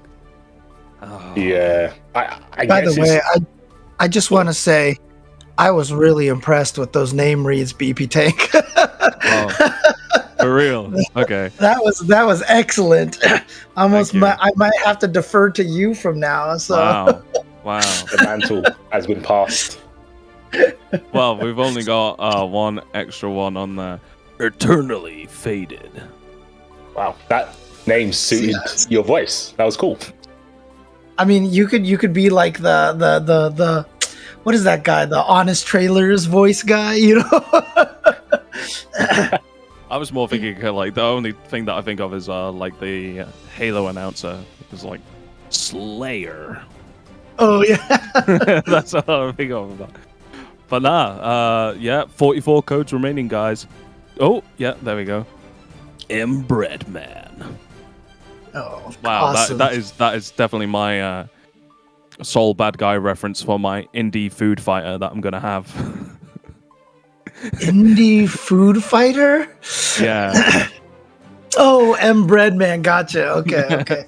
I was, dude, my brain just went to like that classic 80s arcade game called Food Fight, which I'm sure nobody knows about that game. No, at I all, played Food Fight. Oh, you did? Oh, okay. Yeah, I used to work in an arcade where we used to have all classics and stuff like that. So yeah, I know my arcades, bro. Dude, awesome. That's awesome. That's You know really, what's really also cool. awesome? Two big sword. That actually had a little bit of a Solid Snake in there that time. I'm trying to get into top 8, but the sound of the sword is clapping. I can't finish the rest of that. Oh God, I'm smiling too much. Yeah. That's awesome. Yeah, big shout outs to everybody that's contributed so far. So yeah, big shout outs. Still got 43 codes though. Still plenty of codes to use. So if you want supposedly Solid Snake now, reading the name out. I suppose. Oh God, here, even more of them. BK Scorpion. Trying to figure. Underscore. Oh. Nice. What was that last bit? That's really good. It's just like whenever Otacon says something like dead. Yeah. Like it's just like. Huh. Oh, okay. Yeah. Okay. Oh, damn. I mean, it's working. People are definitely dropping the Yeah, I know, right? Here we go. See, like I said, I'm gonna have to leave that task to you now. So you're doing such a good job with it. Oh man, but Frezzer here, who was doing a great job, but finally fell to Varix, going up against Lordrak now, or Lordrak, one of those two. We never found out the correct pronunciation, I don't think. But they are an Eno that's been here for a bit. They were here in season 1. Obviously, when you're an Eno and you're playing in a tournament that Ken Deeps, it's hard to get noticed. But Lordrak from France and Sir Black was from the UK. Definitely did some stuff in the ICFC tournament-wise. But we've seen Frezzer a bit earlier, right? The very offensive May. Oh, good navigation around the note and a seat confirmed by Lordrak. Are we going with Lordrak? And another confirm as well. Oh, the stiletto boots taking all the way to the wall splat. Oh, Man, does a glide kill though? Who sent Lordrak to losers over here, man? Because right now he is well, actually, hang on. Oh, what? Just not even a 6P. Just a 5P, yeah. Lordrak. We're going to go with Lordrak until said otherwise. Mr. E said Lordrak. I respect his opinion and his answer. Go with that. Oh, trade. He got sent to losers by XWarriorBySandx. And so he's kind of Ramlethals. here. Ramlethals are the dream killers of tournaments. That kurokich, I agree. Yeah. Oh, no. BRC for the punish. Throw back in towards the corner. Get over there. And now the May RPS begins. Oh, gets counter hit on the way out. Gets bursted back out into mid-screen, however. Guard break. Wow. Punish? Oh, that's going to be punishable. Yeah. Interesting decision there to go for that slide at that close up of a range to get to for sure be punished. I mean, that's a like a Hail Mary basically at that point in time. No way to keep it safe. It's risky, I think, against Eno, but it does beat some options. It beats obviously like Stroke the Victory because it's a low, so you can't go underneath 3k. Right. And it does make some of her 6-6 normals whiff. Well, the normals out of 6-6. Not all of them. I think H still hits, but other moves they will whiff. And because she's just completely active when it does it, they kind of get trip guarded to a degree. But like James said, I mean, without bar, it's very risky to go for 3k because you just get put in the blender afterwards if it doesn't work. Okay. But that means that Lordrak right here, Lordrak, going up 1-0 and he's oh god, again. Look, it's hard for me not to react this way because I'll tell you right now, Eno's just owned my soul for free because, I should say own my pot for free because I just get trapped in the corner and this is what happens to me. Oh, I love it. This is the direct, wall slide stuff. Mm-hmm. That's so sick. Oh, that's cheap. And to be fair, it's such a good option. I think the only time when you don't want to do that is if you have 50 meter to do a super to break the wall and to arm that down. But other than that, let it rock. Or unless you have like a 75% life lead right now, just go for it. Well, it is May. I'm not gonna dismiss the fact that it can easily be brought back down, especially when 50 meters on deck. But especially against a character like Eno, of course, another one of those low guts characters. Ooh, stroke the big tree, making it under the jumping 2H. That was crazy. That was disgusting. And just wake up 5p. Again, just with the raw 5p with the point. Definitely plays while standing up. Definitely plays while standing up, for sure. There you go. They said 6p was overrated. Apparently, you just need to 5p. Daru, take note. Don't have the 6p all the time. Apparently, you can just 5p. Good enough. You know what?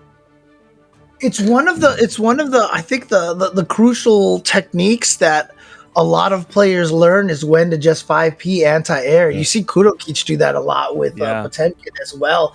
Just knowing that you have the time and challenging with that instead of the 6p. And there definitely is that level of bravery and knowledge for a lot of the higher players out there who are willing to do that. So shout outs to Lordrak sending Frezzer out of the tournament again. Frezzer with an impressive early start here, sending Yammini to losers. Oh, this is you, innit? I was just waiting for James, and I forgot. I was like, it's my turn. Well, you know what we should do from now on? If you donate, you put the name of the commentator you want to say your name. I've got one, I think. I don't know if it's going to be any better than yours, too. But yeah, just ask for the commentator you want to say your name in the background. Because now we've got James and Tank. Someone please donate to get C4 to do whatever he's got. Now, when you click the claim code button, can you add a comment? I'm not sure. No, it's only direct. No, it's only. Is it? Okay. We'll drop it in chat. Drop it in the stream chat. Yeah. Okay. Because we're all watching. We're all watching. Okay, yeah. Fair enough. BDIs. But yeah, take it away. Okay. Cheese 151. N8 Rock. That sounds cool. That sounds like a good radio station that I would listen to. Ajax _Oxunum. I kind of sound the end of that with Oxunum. Demi Souls.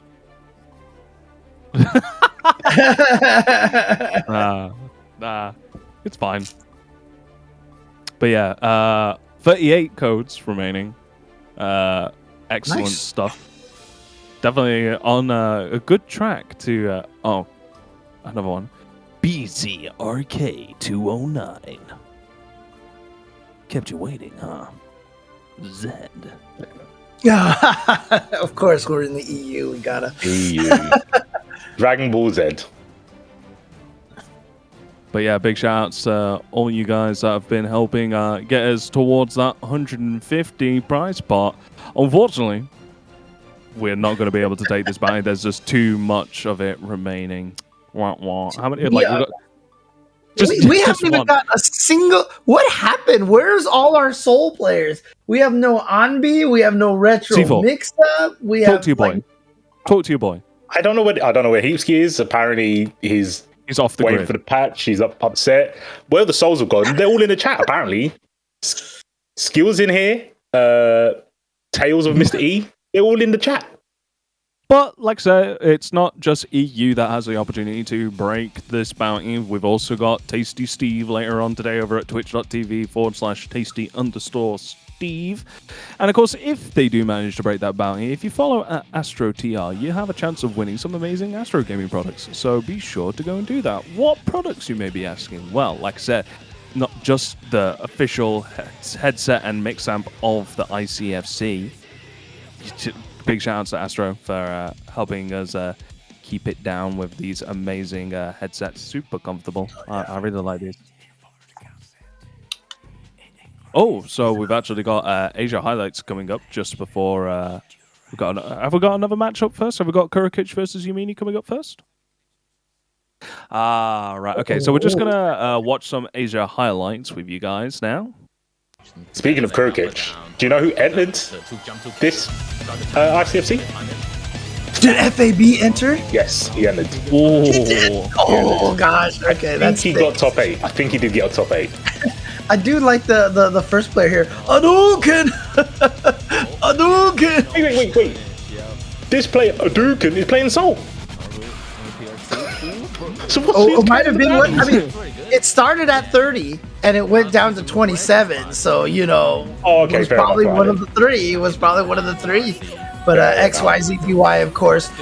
I mean, we talked about Snakebelmont being one of the strongest Axel players on the planet. XYZZY might be like the best with that character.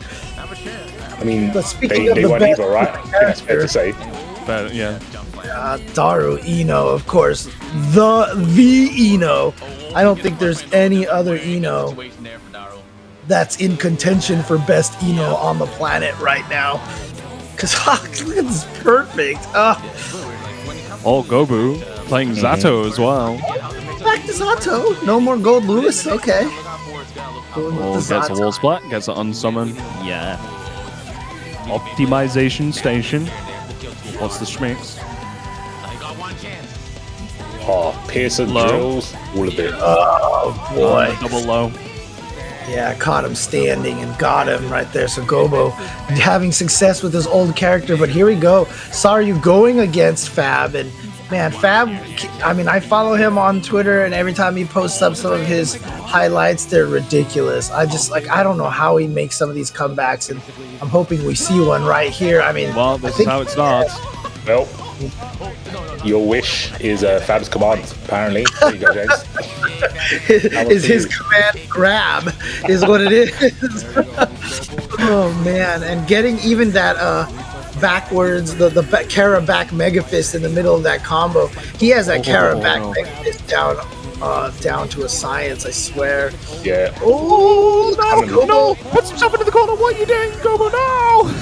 Yeah, you didn't need the blue RC, just 2H to summon, please.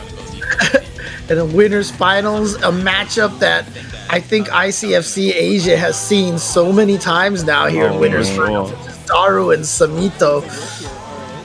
And now Daru, look at this. God, how many these two must, I mean, well, at least I would say Summit probably hates fighting Daru, because I think Daru has come out on top almost every single time.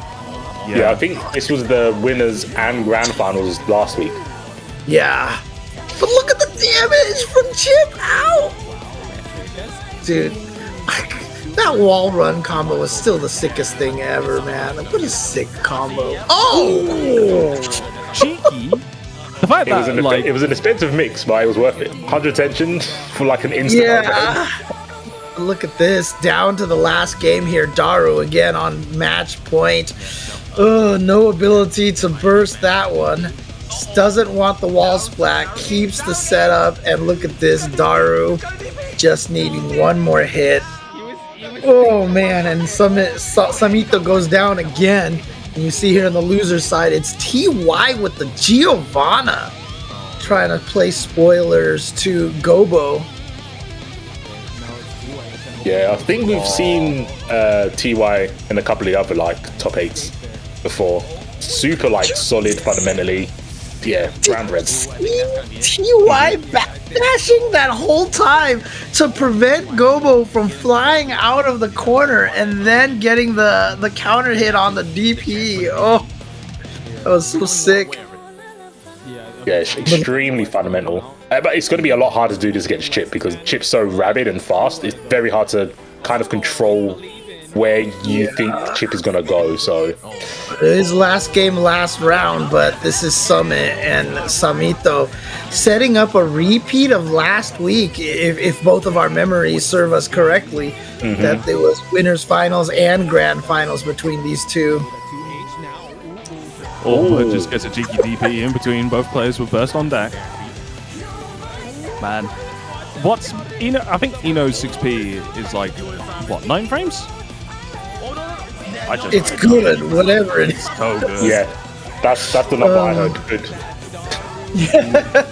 It's good frames. That's a GF is just good frames, and GF is good frames and grand finals. And there you go, Daru Eno is the champion again. So it's you could call it a rivalry between those two players, but as the famous Andy Roddick said about him and and Roger Federer, can't be a rivalry if you never win. So right now, Daru is just dominating that match. I mean, in the past 2 weeks, he's 4-0 against Summit, right? So there you go. I think Daru's not lost since the patch. I said it when they made better. I was like, what are you doing? She's already good, and now, oh man. This is the power of down players. Yeah. This didn't happen in Exerd. Like we had, well, no, I tell a lie. I think Elfelt got away with some downplaying quite badly in Exerd, so I might be telling a lie on that. But people were downplaying Elfelt. Oh yeah. People were just like Rev 1 and like towards the end of like vanilla Exerd, people were just like, she's unplayable, man. I can't do any of these berry setups. What am I supposed to do? I haven't got 6G. Yeah, it didn't work for me either. I just wasn't listening. I'm just like, when you have instant jump dust, which will just blow me up from half screen away, so I can't approach from the air whatsoever. I was like, well, what? Dude, it's crazy how much, like, we joke about downplaying and all this stuff like that, but the problem is it works sometimes, I think it works. I think it's worked with Eno. I 100% think it's worked with Eno. I think I'm not, on the dev team or anything like that, but you may have made a mistake. You may want to revisit. Just like we revisit Maturino, 35 left. We're getting there. Yeah, let's do this. Let's do this. Got 2 more names here. Do you want to handle this, BP, or do you want me to do this here? Well, I'll take the one that, because obviously you're more cultured than I am, so you'd be able to actually get the... Yes. Engelmitderuzi. Sam. I'm sending you an application form for you to join a Rammstein cover group right now. And it's okay. I can hover over this one. I can actually see the name. Z Mighty Chiba. There we go. Nice. Wait, why? Okay, C4 is definitely doing the next one. They have to say my name. I have to say my name. You have to say your name. I don't want to take your guys' thing. This is your thing. I'll just sit back. Guys, I know we're not allowed to double dip, but could one of you guys pretend to double dip and just? There's enough. I know Mr. E's in the chat. I know Mr. E's in the chat. I know he'll do.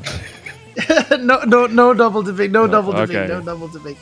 Someone who hasn't donated yet, someone who hasn't put in it, just type it in the chat. Say, I want C4 to read my name. There you go. I see Crazy. I see Glass Shards. I see some names I didn't see in the Maturino. So there you go. But let's look at this top 8. Armix, Engelmitderuzi, I'm not going to butcher their name, in top in winner side. Zando and Verix as well. So that's a good mix. And man, I do like to see a mix of flags. And Snake in loser side versus XWarriorBySandx.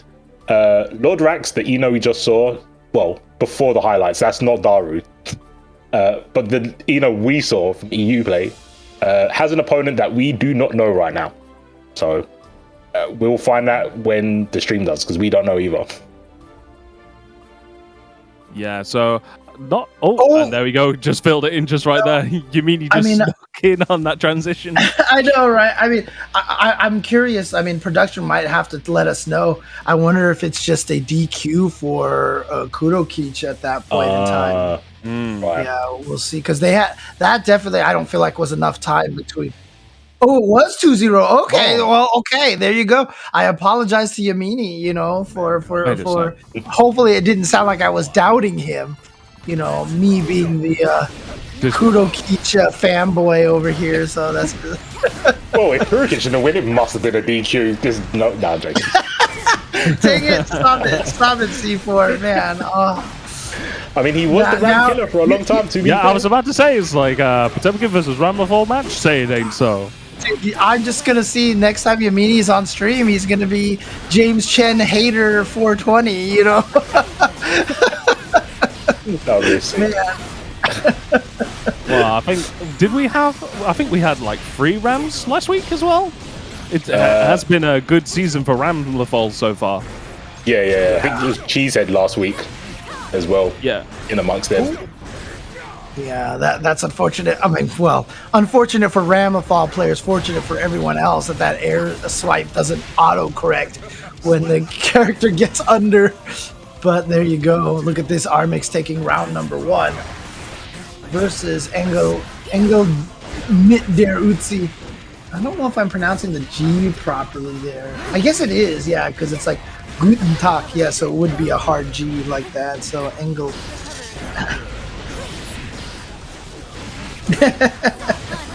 Very it cultured. looks like okay, actually somebody else whiffs the throw, gets put into the corner for his trouble.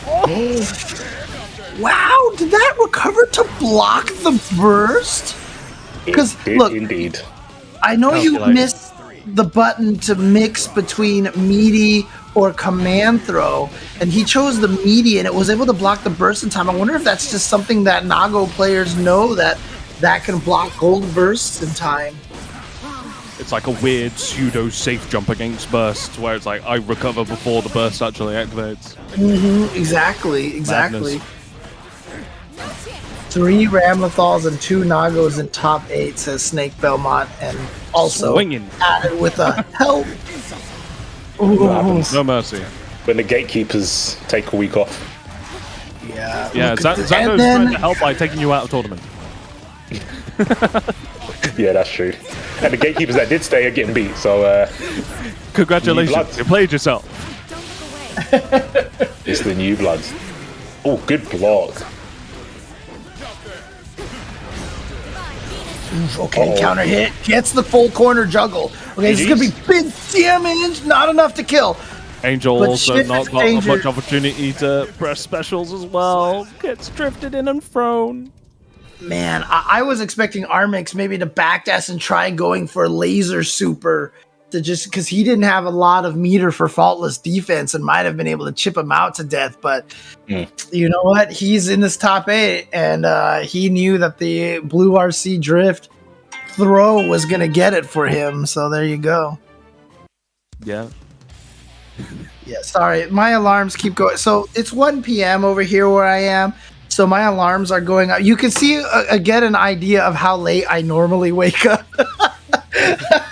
I'm usually waking up at like 1 or 2 o'clock. So, James, you should have said, that's my alarm to remind me to feed my cats.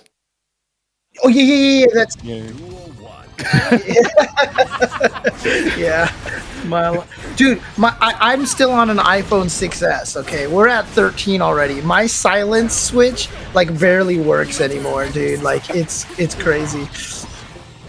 But Angel already managed to get a burst out from Armix. And then transition as well. Yeah, this is gonna be big damage here. Not gonna be enough to kill, but it's gonna be close. Its blood gauge is gonna start going down. It's gonna be able to backdash. What an insane burst, I would have said. Yeah, that was such an early burst, but I love the BRC for the punish. BRC drift just to get in close for the whiff punish right there. Beautifully done. I think you'll see a lot of people do it at round starts now, like after the wall transition. If they don't get the hard knockdown, it's just Tokyo drift in, like, and it really does shut down all of the opponent's options. Or you can just do it in their face like that, and it works perfectly fine as well, apparently. So, yeah.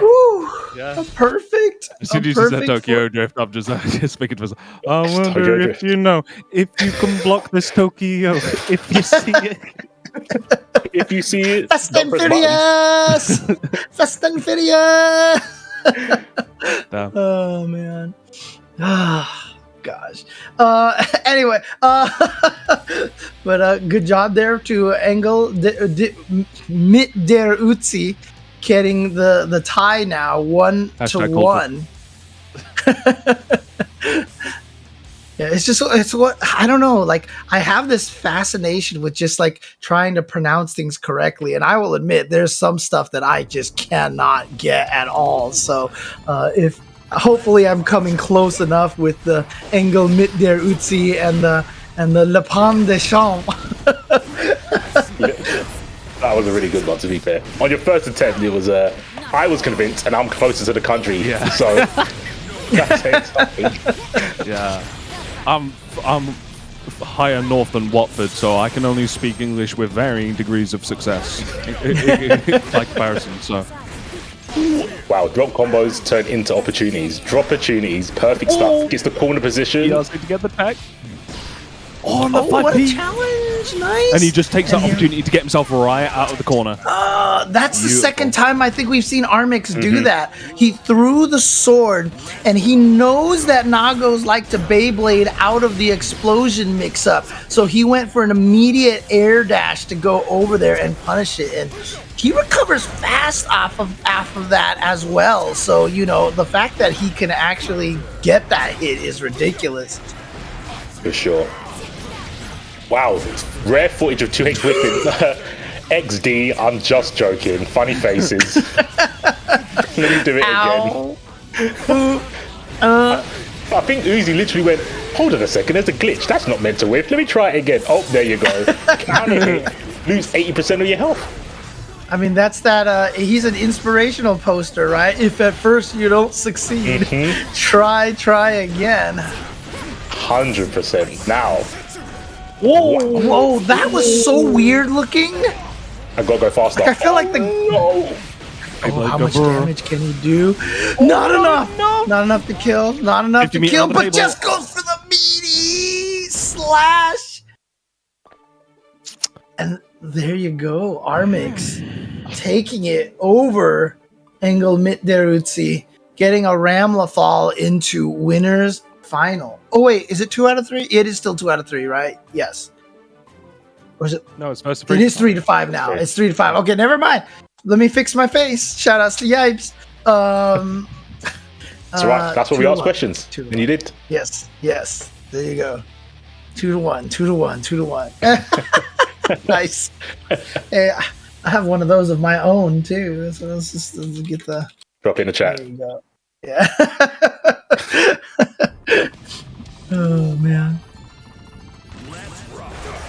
See if Armix is going to run away with this. It's two pretty clean games so far. I feel Uzi did kind of almost give that last one away. They looked like they had like a really strong lead, but it's easier said than done, right? Especially when you're going against Ram. She can just take it away from you so quickly. Oh god, but beautiful job. I mean, we saw that from Engelmitderuzi before with the good, breaking through. Was that Varix or was that Engel? I think it was Engel, wasn't it? Could have been XWarriorBySandx, so many of them. I think it was Armix though. So Engelmitderuzi did fight XWarriorBySandx. So so I think it was Engel versus. We also noted how they had to fight last week as well. So yeah, it was XWarriorBySandx. Okay, yeah. So he was able to stave off the Ramlethal pressure with those throws and such, but Armix now 1 round away from advancing. Alright, Fukios. Oh my gosh, the Yeezys. Oh, get bit. Uh-oh. Blood gauge going down, gets another bite as well, gets a wall break. You know what? He was hungry, went back in for seconds. And Yum indeed. 2H, you thought you could jump. got 2 command grabs there. He forgot to get the ketchup while they were at it. He was like, I've already had I forgot my meal, I forgot the ketchup, let me go back for some more. You know vampires, they like that ketchup, man. That is definitely... All about it. See, you can see right now all that ketchup that Nago is absorbing. Oh, but no throw there from the jump in from Armix. Yeah, Good 6P. Wow! 2S hitting from downtown. Here we go. Corner pressure. I have the corner. Picks up the sword on that RC as well. But then again, Engel finding that back throw, which has been so crucial for him against these Ramlethals. But here comes Armix. Gets the hit. Burst. Keeps himself alive for just a little bit longer. Can he stay alive? Good defense. Oh. Again, that scary situation where you got the sort of them closer range buttons straight into sword deploy and just getting caught with like either the 2K or throw situation. Super scary. Yeah. And so there you go. Armix taking it over. Now Armix winning 3-1 over Engelmitderuzi. But of course, Angel with the Uzi, not quite done yet. He will be being sent to the losers bracket and he'll have a chance to try to get back here. But now officially we have a Ramlethal in the winner's side, in the winners finals. We still have a chance to get another Nago in there. Verix could try to set up Armix with another Nagoriyuki match, but Zando, the man who sent kurokich to losers bracket, sitting here as the opponent for Verix, that really scary Chipp. And so I think it's great for the this EU scene overall, to have a Chipp in this tournament that's of his level, because that is a character you are going to run into at like a lot of the major tournaments, once people can start traveling and we can start doing international tournaments again. I'm sure Chipp is going to be one of those characters just causing problems everywhere. Yeah, I definitely. think so. Oh, anybody in the chat say, I'm going to look for... I think Glass Shards did say my name. Glass Shards did ask me to do it. So I'll do that too. I'll do that one, and you choose one of the other ones. Right. I know Crazy's in the chat. Crazy's been typing in the chat, so I can get. Yeah, Crazy's been typing. I think he wants Crazy, to do it. you're my boy, Crazy. Don't. Okay, that's fair. If I do Crazy's, C4 could do Glass Shards, and James. And I'll do Dark Sonic UK. Okay, there you go. Okay, let's do this. Let's do this. All right, who's going first? We'll go top to bottom. Glass Shards first. Okay. Okay. All right. Cool. All right. Give me 2 seconds. Glass Shards. Did you just do Arnold Schwarzenegger? Thank you, James. He got it. There you go. Nice. All right. Well, I'll go with Dark Sonic UK. God, nah. I don't know. Do that. See, now I want to do an Arnold one, but I can't do another Arnold one as well. Well, he tells you to just make it funny, so go for it. I can just do another funny. Sabu. Who? Now I'll do another Arnold impression. I'll talk about Crazy 24/7. Ow! Give the chapel. I used to that guy to call the I'm here. Daddy. I'm here. Kill me now. What are you waiting for? Kill me now. Put Ellen on the show, Shallow down now. Shallow now. Carry on. You got to do the impression. That's the thing is you can't do Arnold. You have to go get in the chopper now. You gotta like the face Kill has me. to control. I went on to kill me. I'm right here. There's too many. It's okay, BP. Next week, you'll be back. We're going to need an Arnie soundboard, I think. For sure. There's too many classics. There's too many classics. Dude, Arnold Schwarzenegger is the best. Oh, man. What a classic. Calm. I was too... Yeah. I was too hyped on doing the impressions. I actually didn't see how many more codes we had to claim. How many have we got left? We've got 31. 31. 31. All right, come on, guys. Let's get this. Like I said, if we can get the rest in there, that'll add another $15 to the pot.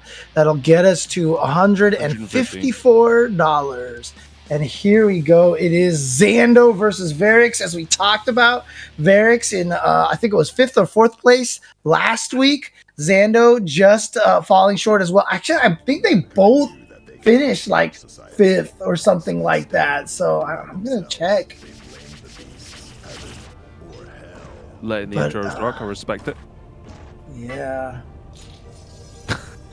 So, Zando with 4th place last week and Varix with 5th place last week. So both of them back here trying to guarantee themselves top 3 by winning this match. Oof.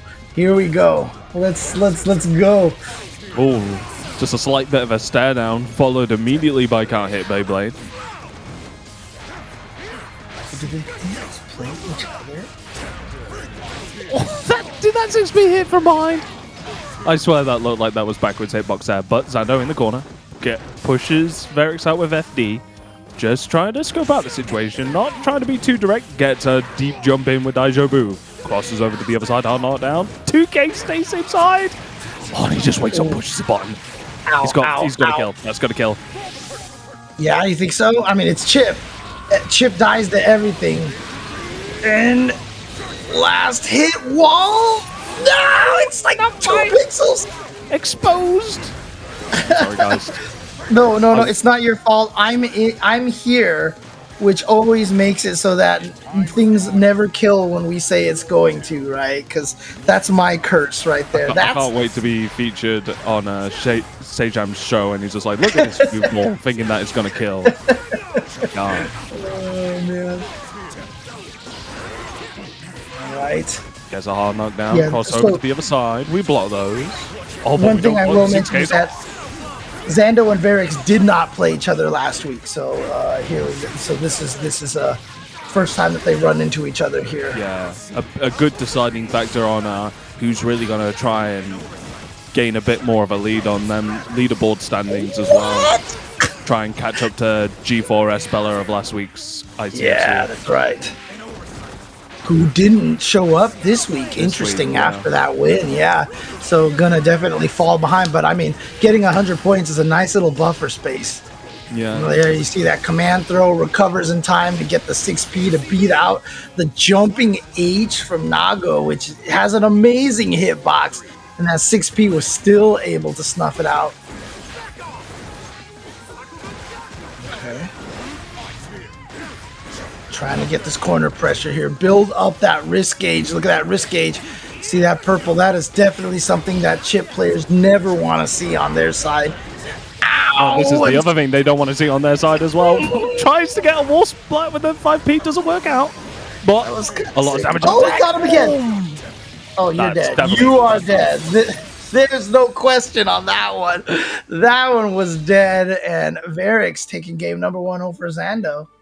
So, as I mentioned, Zando getting 4th place, Varix 5th place last time. So, Zando trying to leapfrog in points by guaranteeing himself a top 3 position at least.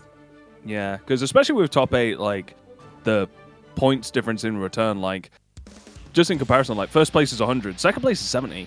Like, 30 points is such a big difference, because we've had a couple of weeks in the first season where, you know, we have these really big upsets where these players are dropping out at top 8, and it's such a struggle trying to crawl back to those top 8 positions to try and get into the qualifier before the end of the season. So the bigger the gap you can create, yeah, for sure.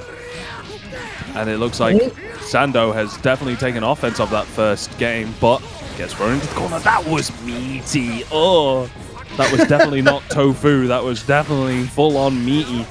Oof. Slides out of the corner, gets hard knocked down for his trouble. Yep, and now they're trying to go for the pressure. No frame traps on the Rekka. There it was right there. And the other side, I love the jump cancel into the 2K, but getting thrown again. Varix, dude, what is it with the Nagos today and the back throws during pressure? Like, that feels like the Nago defense special right now. Yeah, here. For sure. And especially with, like, in conjunction with the backdash as well, right? Like, it's almost as if like, oh, I kind of want to have my opponent get put into the mindset of, oh, I'm gonna catch his backdash in the corner so that I can like go into a combo or whatever. It's like, bro. He's definitely making the opponent get mixed up on defense, which is, you know, such a good skill to have. You know, people are always talking about, you know, oh, look how much optimization I can get from this combo sequence. But you know how like hard it is to feel like you're the person getting mixed up when you're the person pressing the buttons. Right. Such a good skill. Yeah, they always call. I know in like the Soul Calibur community, they always call that the reverse mix-up. You know, that when the opponent has the advantage, you can somehow mix them up, you know? Yeah.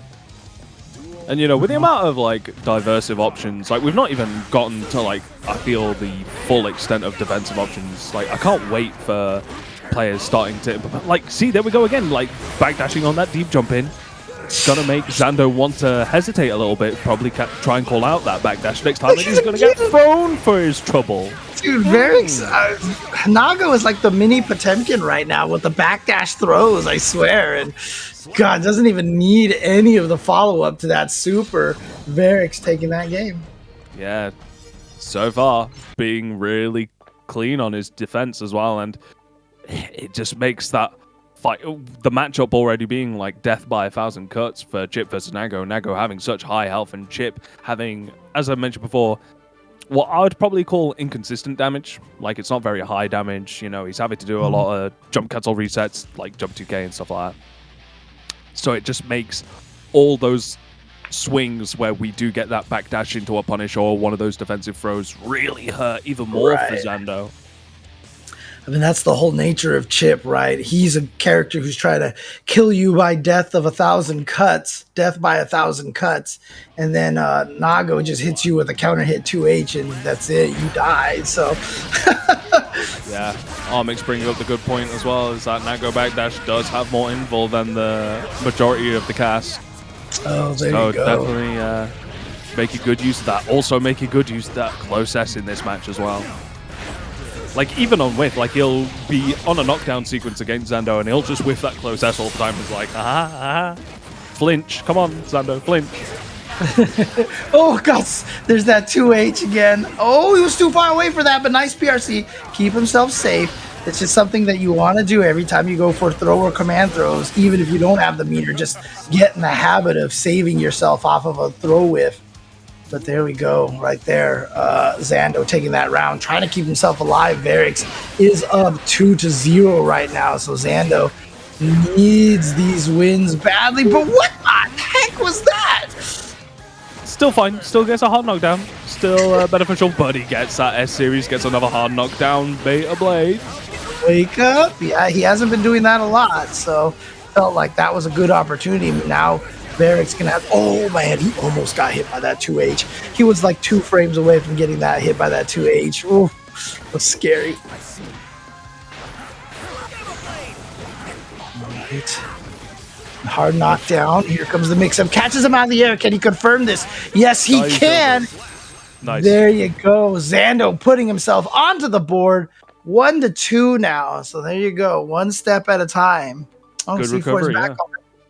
Dang, look at this. He is back already. Oh, no.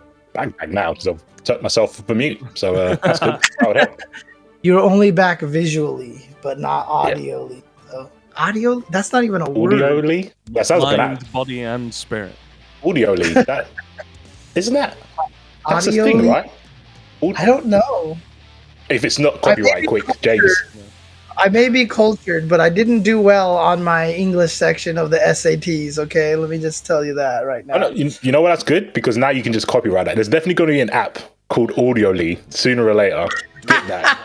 Definitely. Get Actually, that. there you go. I'm doing that now, and I already know what the app will do. So you know. Oh man. Oh, drop combo turns into an opportunity for Varix.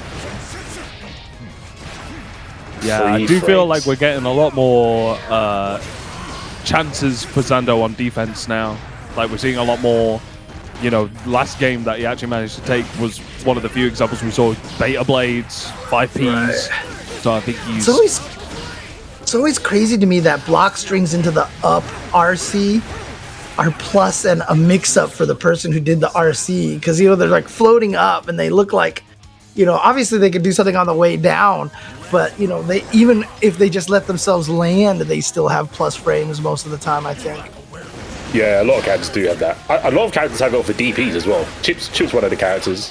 He can do DP and still get a low. That's a true string. It's really good.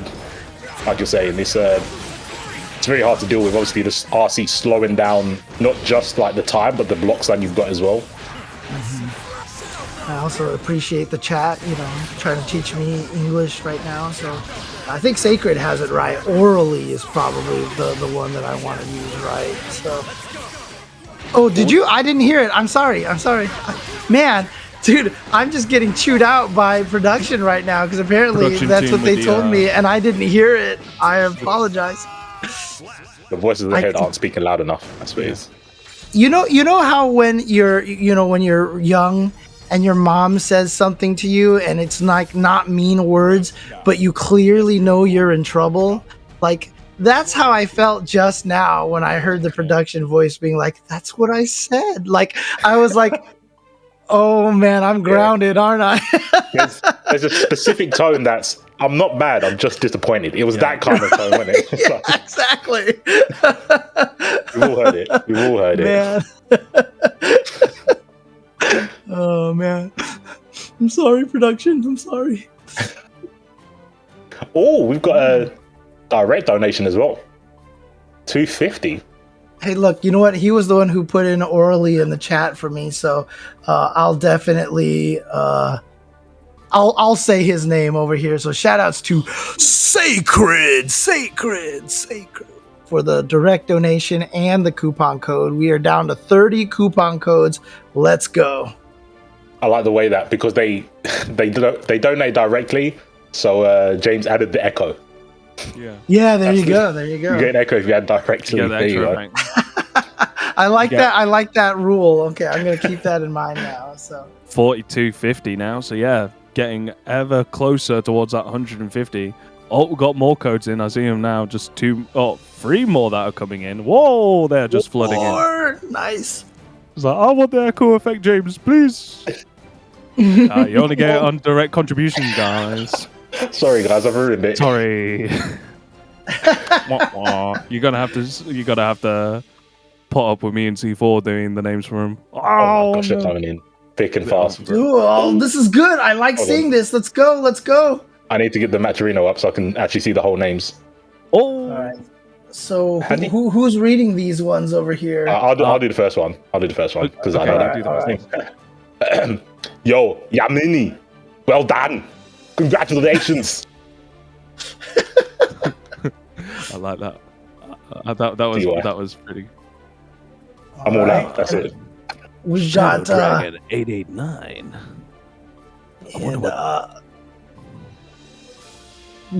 Okay. I'll guess I'll go with the next one. You go. Shake the W.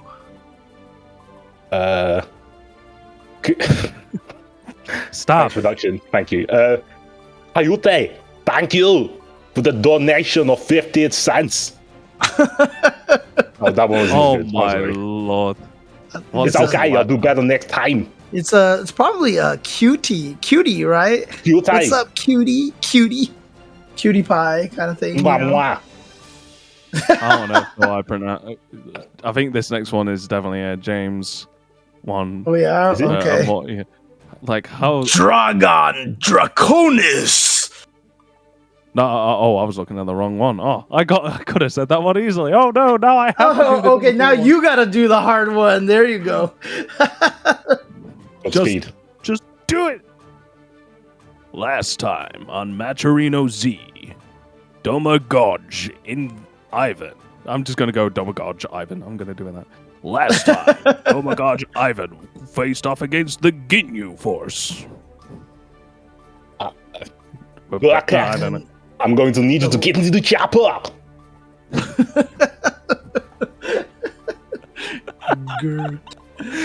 I'll tell you we're this definitely right going to create a demo reel for this. I'm definitely going to I'm definitely throwing this somewhere to be submitted.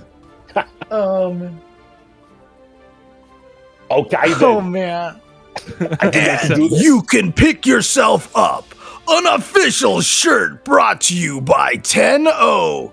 Don't ask me for shit.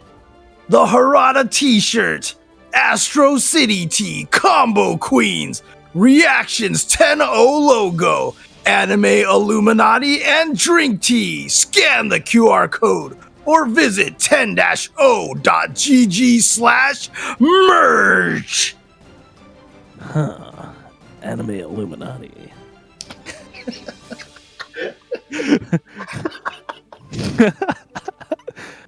That man on avoiding the puddle. Looks like he's having digestive issues. But that man, very uncomfortable. I can't keep a straight face, man. Come on, you got to finish it. Finish the slide. You know what the funniest thing is that you can the take solid your phone and scan the QR code or visit 10o.gg/merch. The best thing about this is that the person, in charge of 10-0, Mr. Chris Seglia, bless Mr. Chris Seglia, was actually, he naturally just sounds like Solid Snake. So I find like it's kind of funny that because I don't know if you saw, like Maximilian did a video a long time ago where he needed a person to do a snake voice, and he actually got Chris Seglia to do it for him. So big. Nice. Speaking of which. ICFC Intercontinental Fight Club, put on to you by 10-0 Media. Shoutouts to the entire 10-0 Media crew.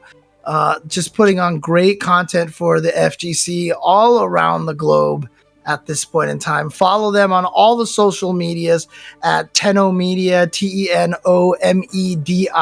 on Twitter, YouTube, and check out their patreon.com to support the efforts of 10-0 Media, bringing you awesome events like the ICFC. Bless. Amazing work. Yeah, definitely be sure to give thanks to the people running tournaments and stuff, doing God's work.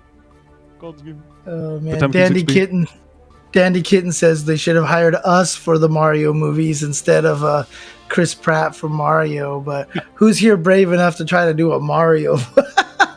No, I kind of stop at Arnold. Like I can't do it right now because it just has to happen like on the spot. But I was playing Super Mario Odyssey on my stream, and every time you ran into Toad, I would do the Toad voice, dude. But like, if you wanted me to do that now, I can't do it now. It's just one of those spontaneous things that just has to happen, Understandable.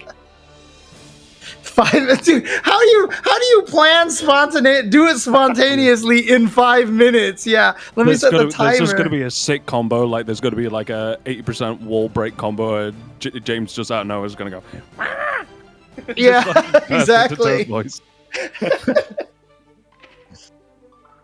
Oh no.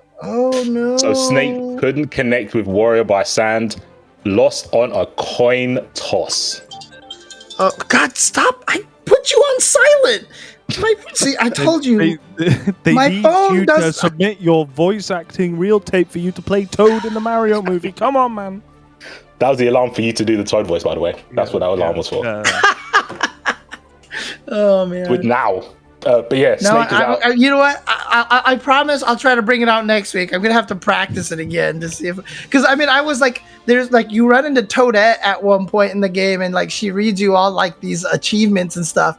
And I was doing the Toadette voice, and halfway through I was like, oh God, I can't keep this up anymore. And someone in the chat was like, whoa, that wasn't the game. But yeah, unfortunately for Snake, like I said, he's unfortunately not been able to carry on this side, but he still will get some points and a good amount of points for being in top 8 as well. So it's not all doom and gloom. But WarriorBySandx will be carrying on forward. He'll be going up against Zando next, as you can see. So Israeli represent, we've got quite a fair, we've got 2 still left on there. Unfortunately, both on loser side, but a lot, hopefully carry on forward. Axel's looks out of the like tournament, guys. Yammini- Woohoo! It looks like Yammini actually took out Engelmitderuzi as well. And so now Yammini is waiting and has the potential. If Zando can beat XWarriorBySandx, it will be an Israeli team kill, basically. Only one of them is going to be able to move on. Yeah, I think that's kind of a sticky situation for Yammini. He either has to fight Zando from Israel or another Ram. Oh, man. So It's either a character mirror match or a country mirror match, basically, right? So, you can't avoid that. Yes, there's three Rams still alive, and if you think about who got points last week, Snake was obviously came second, and Bella, both of those two aren't going to get very many points. And Acro didn't enter this week, so we're potentially going to see a completely different top three, potentially, depending on Zando, Warrior, Berex, and Yammini, who are in 4th, 5th, and 7th. If they change out, depending on where they come. And they're all crazy in this, and they're all here. Yeah, you're right. Okay. And interestingly enough, Armix did not get any points last week, so Armix here with the potential to jump in there. I mean, if he wins this tournament, Armix will be tied with G4's Bella, but if anybody else like Verix or Zando or XWarriorBySandx or Yammini win it, they will leapfrog over G4's Bella.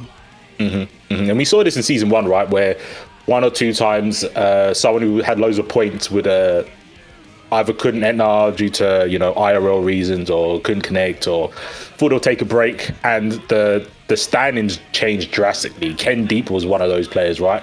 When they did enter, they always placed like very, very, very high, so got a good amount of points. But when they didn't, that's when people like Kurokich started to pop out, because I think Kurokich came in like halfway through season 1, made a massive difference at the end. Plays like Andy as well. That's right. Yeah. So even though it's a weekly and you can always get points, maybe see who's in the bracket before you take a day off. You might need to gatekeep. Yeah. Even if you don't get into top 8, just like I say, it's not maybe the 1 week that you want to take off isn't about you winning, but it's about making other people lose. Yep. Sure. Hey, look, sometimes that's what fighting games are about. It's not necessarily about winning, it's about making other people lose. Well, that was the only way to look at games. That's all I saw. Yeah. But how do people register? Good question, you may ask. Well, it's free to enter. It's on Smash GG. We've got a nice little slide. Do we have the slide with all the the QR code on it? We will find out in a minute. I can hear the gears churning. I know, right? Put them on the spot. There we go. There we go. So yeah, every Thursday on PS4 and PS5, you can register for each of the regions. You can see the time on there for North America, 5 p.m. PST, Asia 5 p.m. Japanese Standard Time, and EU 6 p.m. with GMT +1 or British Summer. No, that's not British summertime, is it? No, it is British. Or GMT, no. Greenwich Meridian. No, GMT +1. Yeah, I think that is BST. Oh, it's the wrong graphic. Oh no! We plugged it now. It's fact. Oh, it's out there. In the wild. It's alright. We didn't do it in our commentator voice, so it doesn't count. Don't worry about it. I didn't do it. Yeah, there you go. There you go. But yeah, definitely, if you guys can, definitely sign up for this. Like I said, it's free to enter, and obviously a lot of fun here. And if you're Snakebelmont, every once in a while you get to play rock, paper, scissors as well, unfortunately. And I need to go 0-2 in an even bigger pool. RPS for top 8. Gotta love it. But here we go. We've got Zando, XWarriorBySandx. See, that's the greatest thing, right? No matter how big a tournament is, the worst you can do is 0-2. I don't know. That doesn't make me feel any better. Yeah, I don't know. After I said it, I was like, that doesn't sound very comforting at all. It's one of those days that you can't make feel good. I don't know. At least, yeah, that's true. At least I get to play 2 matches, not 1. Actually, the best way to say it is that the larger the tournament, the more people are tied with you in that 0-2. You know, because it's always 1/4 of the bracket has to go 0-2. So that's the way it works. And just think you've helped someone's journey to win the tournament. That's what I do. So whoever beats you, if one of those people win, you can say you came second. Yeah. Absolutely. I definitely get to be the side protagonist in the shonen arc. Yep. For sure. Power scaling is a real thing, guys. Don't worry about it. 100%. Okay, so Ooh, nice check from XWarriorBySandx, finding that 5K to stop the pressure from Chipp, but Zando right back in there, baits out the burst. Man, I'll tell you, man, that burst baiting is like one of the things that I'm like not very strong at in this game, and I need to start looking at that and actually start baiting some bursts. Ooh, just the 2K. Bass cancel into the 2K, catching XWarriorBySandx standing up. So nicely done. yeah, you've got to think that Zando might have some inside knowledge on how to fight Ramlethal, right? With obviously Yammini, you might have a few tools like custom built for fighting Ramlethal. But I think like what James was saying, there's no one else uses this term because it's trash, but I always call it like omni combat. So when someone's just so aware of all resources at one time when they're fighting, they don't have to look at resources. So when we see people like Zando bait burst, it's like it's preordained. Like he just knows it's gonna come in. It's like he's got like a Samus Aran like visor HUD that you know the information is just there the entire time. You know, it definitely looks like he's got one of the Omni powers, and it's just about fighting. He just knows everything. Or he's like Doctor Strange, and he knows all the timelines. He knows all the possibilities, and he's just got them covered all the time. Especially with his frame traps as well. He's the lays. There we go. Like they're just so on point all the time. XWarriorBySandx is. I think they can get hits in, and we've seen that in the last game. It's just putting those hits to good use, right? Get into the corner, and then be able to cover for the DP option, because Zando will definitely throw it out. Oh, good head-to-head, though. Oh, wow. Like, I'm pretty sure, like, Meaty Sword is a good option against the DP in the matchup, right? Yeah, and so it's just dash in from downtown slash. That is definitely what Zando just did. It's such beautiful. a good pickup as well. That's good damage from Chipp, and he didn't even have to spend meter on that. That hurt. Yeah, and in case people aren't noticing this, like right at the start of the round, Zando did the dash block, right? Where you use the dash button to run and then hold down back, and you'll dash a short distance, but if you get attacked during that time, you'll automatically block. It's like a really, really powerful skill to have in this game, to be used to dash blocking with the dash button like that. I think... Oh, didn't get that burst, unfortunately. But what you're saying, that tool is very, very good against Ram, because Ram has gaps in between her streak. Even though it never feels like it, she actually does have 1 or 2 frame gaps in between like her Gatling and into the sword throw. And if you can like take advantage of doing the dash block, like James was saying, you also get the opportunity of getting an IB, which reduces the pushback. Oh, we're going to get Michael Jackson combos off the wall. Sick. Oh, I like that. Michael Jackson combos, I like that. Oh, God. That move is the one that scares all Chipp players, because you just get hit by that randomly and you're just dead. And I'm pretty sure with that as well, it was actually a true string into that charge dust as well, because the fact that they blocked it in the air as well, into the RC. PRC'd, yeah. I think that was plus triple figures at that point, and that was scary. And like, I think that button to a Chipp play is that IK from Xrd. I think it's just the insta-kill button. They see it and they're like, I guess I die if I get hit by this, so... I mean, the worst one was frame traps can't save you now. It's like I think it was like at max risk. Someone did, you know, the double sword chop, RC double sword chop, RC double sword chop, and I think the Chipp just died. I think they just died. So. I wouldn't be surprised. It does do a crazy amount of damage, and the OTGs, which is crazy. Yeah.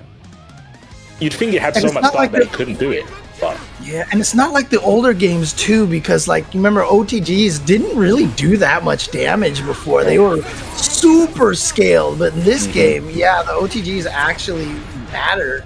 it actually does feel like you're not, because in the previous games, the OTGs, they were just sort of like, if you wanted to try and go for like a kill sequence, it was, you would more choose like buttons that you could mash, Right. That you could, like, you'd do like 5k, 5k, 5k, 5k. Whilst this, even the tutorial is just like, nah, if you want to like kill somebody with an OTG, hit them with something big, like, you know, Sol 6H, the double sword. Right, So the nature of it's changed. I remember Chipp used to do like Gamma Blade OTG into like 7 5Ps. Yeah. I remember that. He hasn't got Gamma Blade in this game. Oh no, not Could Gamma you Blade. imagine? Beta? Is it beta? No, Beta Blade. I, No, he has Gamma Blade, but it's not the same. Where like Gamma Blade, if it hit you, it would freeze you in place. Gamma Blade in this is just the clone of him going forward. Yeah, Right, he hasn't got that, that anymore, was- thank goodness. and you don't see a lot of Chips use that move because if that clone gets hit, oh, man, I mean that was another one. I saw Ramlethal do the double sword super. Yeah, Again, It's both Chipp and the clone at the same time. It's like, oh, yeah, it was like basically a one move kill. I think he just melt. Oh, Yeah. speaking of melting, oh, actually no, the explosion didn't get him. Burst is trying to stay alive, but the explosion follow up is gonna get the juggle. And again, that was probably a bad burst by Zando there because he did have another round, and that was probably a guaranteed death situation. because even if he managed to avoid like the explosion from the sword, if he timed it perfectly, he was still in the corner. He's still like, would he risk trying to jump out in that sequence as well to probably be met with like a double sword slam? Who knows? Yeah, and you might not have even been able to do anything because that burst would not have even hit XWarriorBySandx. So XWarriorBySandx would have been able to punish it. And look at this, no burst now available to Zando. So he is down in some life right now. But here we go. Time for the death by 1,000 paper cuts that we talked about. There's another couple. Oh, Good Chips. exit. 6k. Oh, just a bar is out and then jump page. Maybe Jump this H the for God. ID of the JK. Maybe I'm not sure why they didn't confirm that combo because I've seen Zando do it a lot. But something real quick that James gave me an idea of testing is to see on the clones if both clones share the same risk. So if Chipp's got like 50% risk, do both clones take the risk damage? That's I don't true. know. Like, does I the don't clone? know. Yeah, if the clone gets hit, is it extra damage? Interesting. I know no one cares, but I must know now. For the, Post-it note. Actually, no. It probably wouldn't be. Well, you would have to, because the thing about it is, it doesn't increase the damage of attacks. It decreases the scaling. So if you hit the clone, it's always going to be the first hit. So it probably. I mean, you'd have to. Now my science brain is turning on. I'm trying to think of all these different scenarios. Anyways, post-it notes on the monitor again. So Yeah. Let me write that one up real quick. Before this. But man, XWarriorBySandx would love to have the opportunity to do that. Unfortunately, like you said, James, a lot of Chipp players nowadays are just probably too scared to throw out that clone, especially in a volatile matchup with like the best reversal supers. Well, one of the best reversal supers in the game. XWarriorBySandx on seeing a clone would definitely be like, I have 2 swords, one for each of you. just blow them up. okay, that was definitely a Sean Connery that you just threw in there, didn't you? I can't remember the name of the actor that plays in Tombstone. If you've ever seen that movie. Okay. Gotcha. But yeah, I mean that clone is something that I never see Chips use. Like, you just forget he even has that move. I think it's really risky. Like, but besides that corner pressure, where it gives you like a lot of plus frames, I mean, even then, right? XWarriorBySandx could have clipped both of them. I think Chips don't mind throwing out as long as they haven't got reversal or a super on deck, because the damage they take is insane, and I don't know if it's worth trying to get those 1 or 2 plus frames, considering Chipp's so fast anyway. Like, he locks you down with speed regardless of having like massive plus frames. So, but I guess because he's not got some of the tools that he used to have, or they've like limited them, like air shuriken's like been very much changed. It's way more consistent now, but he doesn't have the variations where before he would have a variation where it was quick and he would do some madness off of it where we'd like YRC in this game, PRC it, and get like last second cross ups and stuff. It was really grimy. Yeah, Chipp And like the Chipp BT was slow shuriken and stuff like that as well into fuzzy high-low and stuff. Yeah, for sure. Yeah, I mean, one of the things I will say, about xWarrior, I really liked xWarrior, but I just, obviously the teleport YRC with Chipp was, oh god, what a pain to deal with. Yeah, there's never been anything so oppressive to skip neutral than YRC, teleport YRC. That was an instant. I have won. You don't win neutral, you become it. You are the neutral at that point. It's so strong. I mean, like, I always thought that they should, how like DPs on Whiff couldn't be RC'd. They should have just added more moves that just can't be RC'd like that, right? I mean, I feel like that's why they changed Bikin, because if you could alpha counter YRC, then you would be able to get massive damage on everything. So they changed her completely. Just make it so you can't YRC the alpha counters, right? And then she could have played similarly to how she did before. Indeed. But character here we that go. doesn't play similar is Ram. She's one of those characters that can basically completely change. But XWarriorBySandx adapting enough to get the Oh pressure. no. Fortunately for Zando, was like 3 pixels short of having the meter for the super on the wall break. But here we go now. Zando needs to make this comeback because it is XWarriorBySandx match point. Nice backdash to avoid a throw. Oh no, drop the fall in S was a little bit too low to get it. J2K whiffs, but good recognition by Zando to block him. The dash block again, Good James. run out the corner, so nice. sick. 2K, good. side swap. Oh my. Gonna go for the cross up. Here we go. The mix. No DP. Got him. He challenged on the plus frames. He Privilege. knew that XWarriorBySandx was going to try to steal a turn by dashing forward instead. Ooh. He saw, I'm -10, this is 3 frame startup. My math says that I win this every time. Oh man, I mean, the sad thing is that kind of math will make you flunk school, but it'll make you win matches in the ICFC, so let's go. Exactly, social construct, that's all that maths is when it comes to fighting games. Going out again, no challenge. The dash block Trying is to go on for point. it. Oh no. Is that Dead? dead? Ground break? You're gonna hurt so much. You're gonna hurt a lot, though. Sorry, Here we go. Zando's gonna need another comeback here to be able to take this. And there it is. XWarriorBySandx getting the dash up 5K into 2D is gonna take it over Zando. And so that means Zando will go out in 5th place. 4th place last week, 5th place here. And we've also lost C4 as well. C4 has disappeared. Have we lost? Still Have we lost? He is still. C4. What is? I can hear him. I can still hear him. Oh, there we go. Hi, C4. I don't have to whisper now, I'm back on screen. Okay. Yeah, Thanks exactly. for allowing me back. Yeah, I think XWarriorBySandx. I think Zando is definitely going through some growing pains, playing from PC to console. It's different with the delay base. It's just an inherent delay base on both are just different. And it does take a bit of getting used to.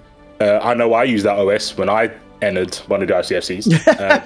So I'll give it to other people. But like legit, it is definitely something that hopefully they get used to and accustomed to.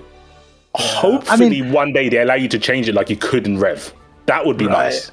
I mean, at least I know on the PS5 and the PS4 Pro, it's definitely better. But if you're like, unfortunate like me and just have the original PS4, you do have to still contend with that input lag.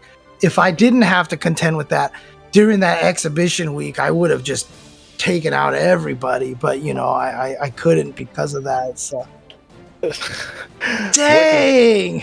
There's voices in the heads laughing, but I 100% agree with James. I saw the pop busters in 150 ms. I was scared. I just got Kara laughed pop busted. at. Dude, that was the That was the most brutal. I can't even read these names. I can't like even. a Joker laugh I as can't well. even promote. I can't even promote the Matcherino anymore. Where you should log in and click the claim code button so that you could help donate to the pot. I can't do any of this stuff. I can't even talk about this top 8 anymore with Armix and Varix in the winners finals. You know, to find out who is guaranteed to be in grand finals. I'm sorry, James. Please forgive me. James, don't worry about it. I think Varix is feeling the same pain as you, as he is the lone Nago up against, surrounded by 3 Ramlethals. Oh my god. That's true pain. This is I guess then you can call Varix the sheepdog at this point because he's trying to herd rams right now. At this point in time, he's got to corral them and see if he can come out on top. Oof. Got speed. That's what I got for Varix. He's gonna need a lot of. The one good thing is he can go on with the rest of the tournament, focus on one character, not thinking of any variables. Obviously, the players are very different in how they play.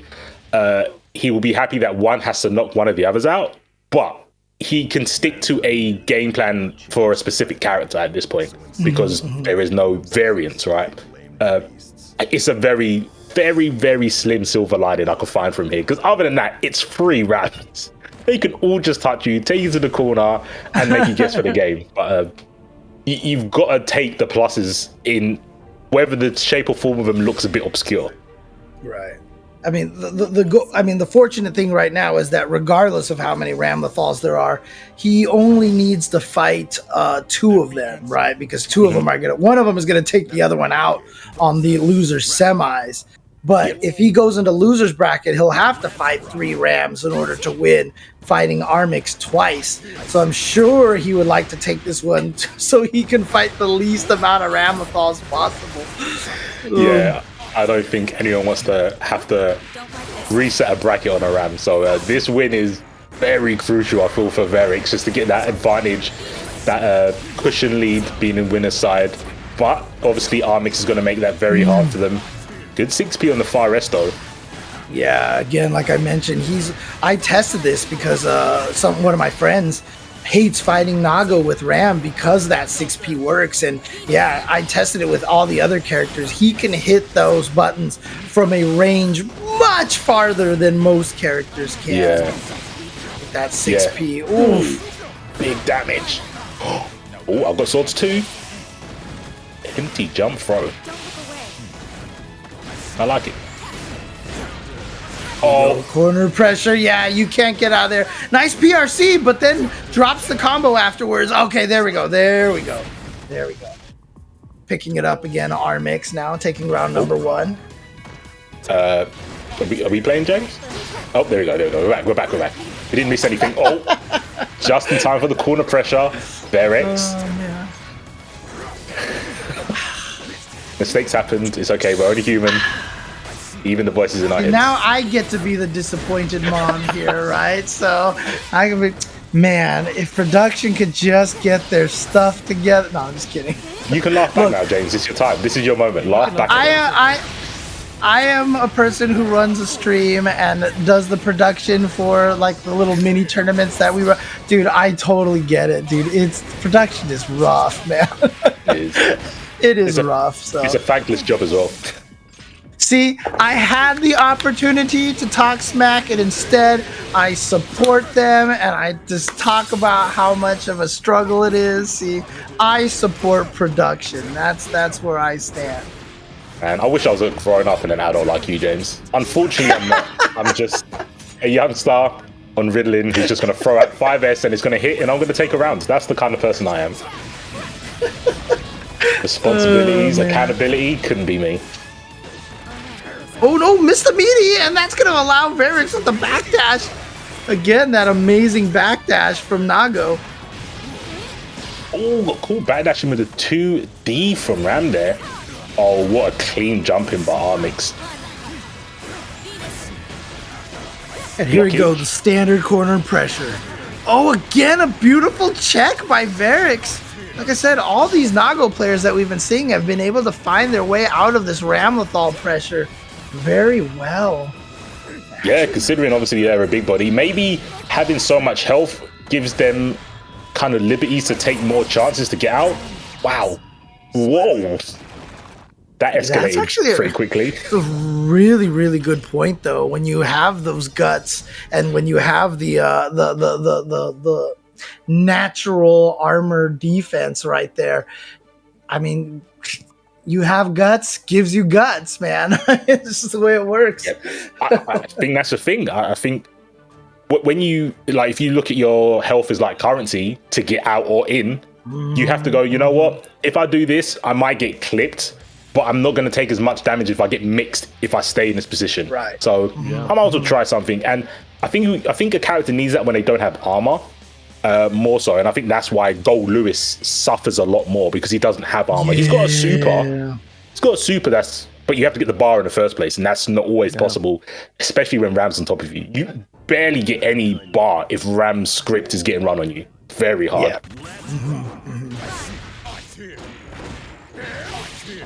Ooh, called the backdash. I wasn't ready on the confirm, and Armix stands up, gets the hit. Wow, just sneaking right under that with the 2S. Very nice. Oh, and just throwing the sword out gets the corner pressure game started now as well. Being able to consistently pick up that sword as well. There's the charge 5D. And a very early burst, but it whiffs on the side of Verix.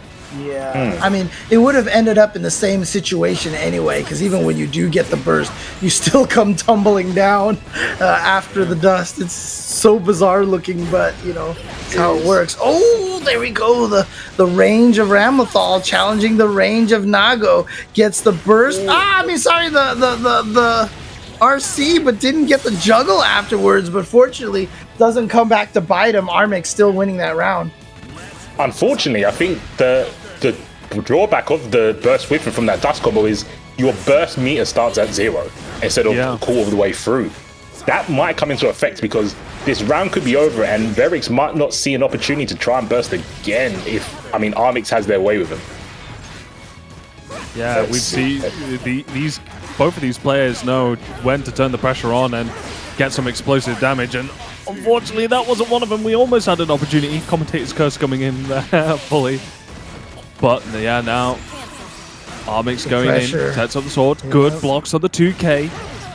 Ooh, how did he read? He was gonna go only for the one Rekka, because that's the whole point of that Rekka, is that you can frame trap by delaying the second one. But Verix was like, nah, he didn't believe. Like, he just waited and saw, no, you're not doing the second one, and he challenged and got himself out of there.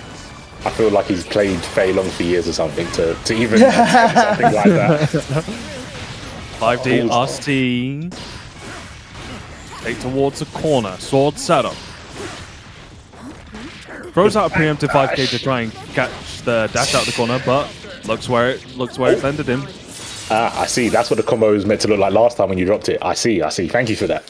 Now I know. Now I know that damage is unreasonable and why you went for that route. Very, very good. I'm actually getting a little kind of bitter that Nago's backdash is better than Potemkin's. After all these years of Potemkin's backdash being ridiculous. Yeah.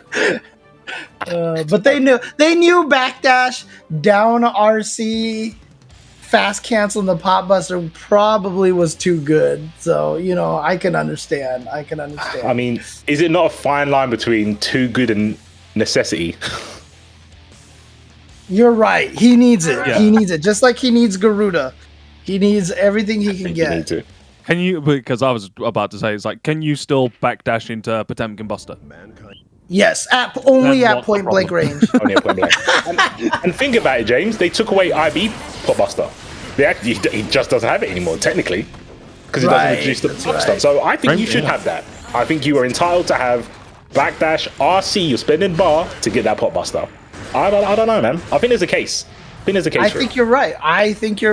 Potemkin, like I said, he needs it. He needs everything he can get.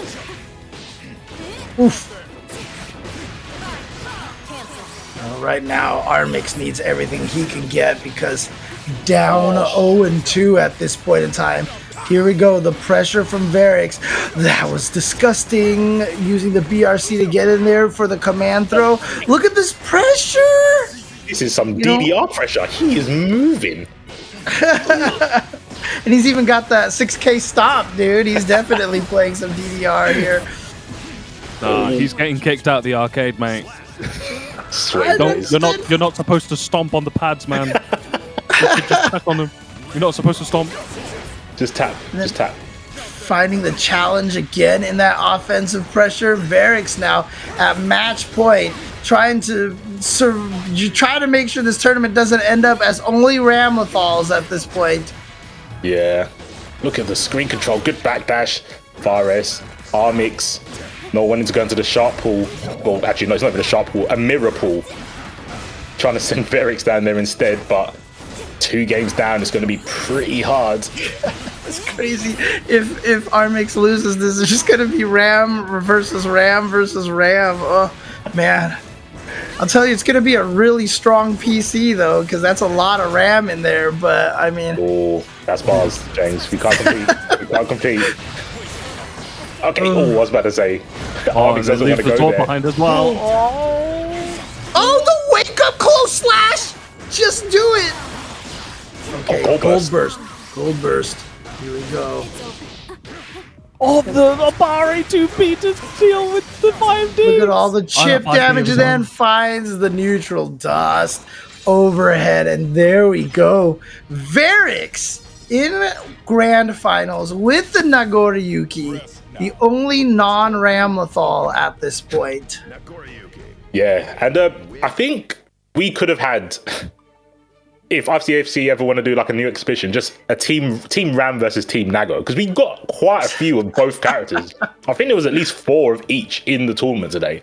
So xWarrior's being the one that came out on top. So it's crazy because we could also have a Team Soul, but none of them entered this week. No. You could have an Ombi Retro Mix-Up Faisal Dante team. Yep. Actually, it'd be kind of cool to have this character team matchup. But I like this idea. Where's my Team Faust at? Doesn't exist. 19 left. We can do this. Oh, we've got new names, right? We've got new names. Oh yeah, that's right. That's right. How far did we get to last time? I think Yammini was the last one. I think Yammini was the last one. Yeah. Alright, let me start. Shall I do the Arnold one? Can I just do a normal one? Let me do the Arnold one until I can think of a good normal one. Alright. Blaze 187 Ice. Well done. Now I'm trying to think. Which one should I do? They're all funny. Don't worry about it. They're all funny.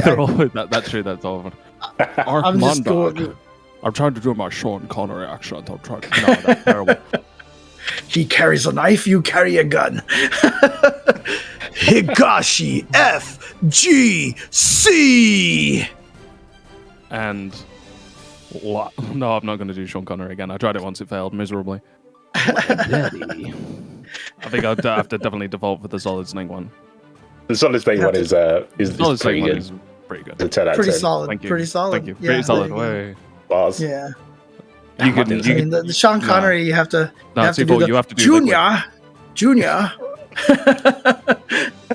I mean, as a person, my favorite Sean Connery line is from The Rock, starring Nick Cage, but I'm not going to do that one. Gentlemen, welcome to The Rock.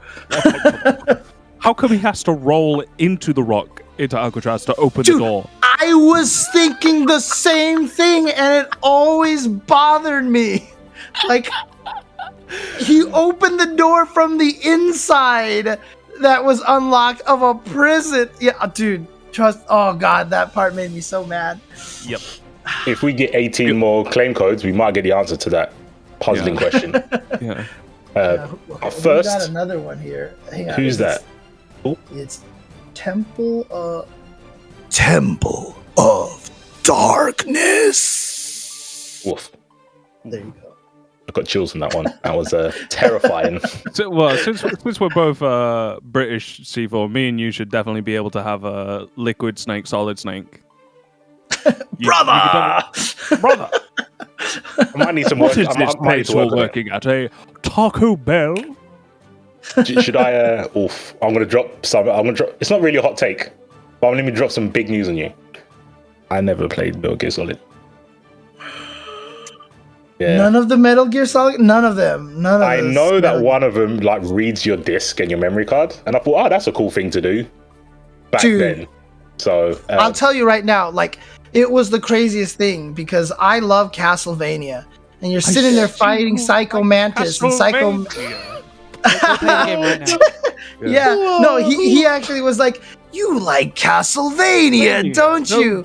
And I was like, "That's so funny," but I bet you he says that to everyone. And I talked to my friend, and I was like, "Wasn't it funny when he said you like Castlevania?" And he's like, "He didn't say that to me," and I was like, what? And like my world was exploding until someone revealed that they read your memory card, and if you had Symphonies of the Night on there, that's the only time and I was like, that is genius. Shout outs to Hideo Kojima, dude. Genius. I definitely respect Metal Gear. Normally what I do is if I miss something, I'll just watch a playthrough. So I've seen the playthroughs of the game. I know that's not the same. Production is probably gonna cut me off mid commentary, and I probably deserve it because I know Metal Gear Solid's a good game. I mean, what everyone will probably agree with was one was a new experience, like unlike anything we've ever played before. Two, because of the weird switch to Raiden, really threw a lot of people off. But without question, 3 is like the game, right? Like everyone loves just tears, bro. Yeah, Tears? and when you're climbing the ladder, dude, and you just hear someday you'll feed on a tree frog. Someday you'll dude, Snake Eater is the greatest song ever.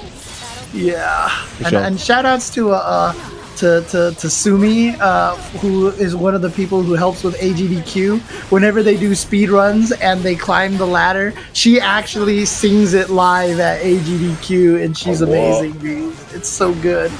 Because that song is a belter, man. That song is a belter. Alright, I'll definitely check it out after this tournament. But right now, for you. In my time, there'll be no one else. Can bloom on the battlefield. Man, what a great game. What a great game. Anyways, Ramlethal versus Ramlethal. Yeah, we're not even talking about the tournament here. that must have been going. Okay, well, I don't know what this is, but I'm down for it. There's singing, there's ad-libbing, there's 2 Rams on screen. You're making this experience better. Yammini's super happy because he took that pretty swiftly with a 2-0 in quick fashion. Crazy though, if you think about it, because Yammini lost first round, and here is Yammini. You know, we were surprised when he lost first round. That was definitely one of those like surprise newses, but like newses. Surprise news, but here is Yammini with a chance of trying to get back into losers finals at this point, taking the John Choi route. Yeah, I think you said they lost to Frezzer, right? The May player, first round. So definitely a hero's journey through losers, playing twice as many matches as their fellow round player Armix. But if Yammini wins this, they're going to be in the exact same spot. All roads lead to Rome. There's no, you cannot escape from crossing fate. Right, you always got to go for the same players. But it's not over yet. Yammini still has to win 2 more rounds. 2 more sets. XWarriorBySandx can hopefully adapt a little more than the first set, I feel. Maybe the singing just powered up Yammini and he just didn't know. Oh, maybe Yammini's just good. I don't know. Maybe he doesn't need the songs in the background. Let's find out. I mean, the crazy thing is we're singing Snake Eater. You'd think that would only power up Snakebelmont, right? But, I mean, maybe it does power up Yammini instead. Unfortunate. Yeah, you didn't. Should have started singing a bit earlier. So that's we're just gonna have to. We're gonna have to put Axel Sickles on Snakebelmont's. Tournament grave and just. What? Snake's name is from Castlevania, and obviously James was talking about the Castlevania reference in Metal Gear Solid. Yeah, I mean, I think Snakebelmont is just a fan of Konami games, right? Snakebelmont is the combination between Solid Snake and Belmont. So man, I wonder if there's like a time loop, and that's how he got his name from that reference that you made, and then. Because it was just Konami games that were. Because apparently, like Nagano Winter Olympics was another one that he would say too. He'd be like, "You like Nagano Winter Olympics" or something like that. That's crazy. Because Konami made that game too. So, God, what a crazy fight that was, dude. Oh, that was such a good fight. Did he just do macro dash 6p to get away from the explosion? I think he did, you know. Because I know 6p is obviously what to try and go for if he does like one of those closer buttons immediately into sword deploy. There is like a couple of frames where you can get the upper body invulnerability and like hit Ramlethal for the counter hit, but using it to actually as like a complete avoiding option, like move out. No, I've not seen it like in that sort of style before. Yeah, I do want to just say one thing, because I'm very petty. It's not upper body invincible, it's upper ankle invincible. It's a stride really gear 6Ps. But yeah, I think that, I don't think I've seen any other character do that or any other player, but Yammini clearly knows the mirror match. Dude, closing out both games with a perfect. So both of those games ended with a perfect round. And if Yammini can do this again, like I said, he's going to have another Ramlethal mirror, but obviously you can see he's got that Ramlethal mirror down pat. But he'll have made his way all the way back to losers finals. And if he can beat Armix, he will get to grand finals. That is literally the John Choi route. Like, John Choi was so famous for losing first round and then going all the way through the losers bracket to grand finals and winning the tournament. Like that, he did that so many times, which is why it's called the John Choi route by a lot of the old school guys to this day. I think they just like to get their money's worth and have as many matches as possible. Yeah, it makes sense. I'm here to play. Yeah, I'm here to play. A lot of people, a lot of people speculate it's just that he just played better with his back to the wall, or he wanted more matches, like you guys are saying, but just to be warm, basically. Stay warm. Ooh, okay. Wow, did he get punished by the explosion? That is... He did. Is that okay? Yeah. I mean, he got the super out, hit Yammini, but then the explosion kept him in the corner anyway. So Yammini was able to keep up the pressure and take that round. So Yammini is at match point now. But XWarriorBySandx actually getting to start off on the aggression, but no super to break the wall. Still has 50 meter on deck though. Nice air to air, but look, Yammini has already closed out with a couple of perfects. Why not a crazy comeback on a virtual perfect here? Because, oh, never mind. Wake up, super. Yeah, I mean, XWarriorBySandx had so much bar and deck. I think it was inevitable. When you got 100 tension, you have to assume that the round is just going to do super. And if you block it, RC. Even if you block it in the air, they probably won't even spend the RC because it's because you can't so hard punish to punish. it. Yeah, but this time, oh, sorry, go on, James. No, I was about to say for sure Yammini's not going to be able to close out with another perfect, but still, he'll just take the close out. There's the punish on the burst. He should be able to get too far away for the last hit. Yeah. Oh, couldn't get his swords back until just now. Finally, Yammini with the bar here though. Looks like Warrior was baiting something. That was sick. That was really sick spacing. That's the reach. Yeah, there we go. XWarriorBySandx firing back here, getting a game in. So it's 2-1 still. Not quite done yet. XWarriorBySandx still trying to stave off and stay alive, basically, in this match versus Yammini.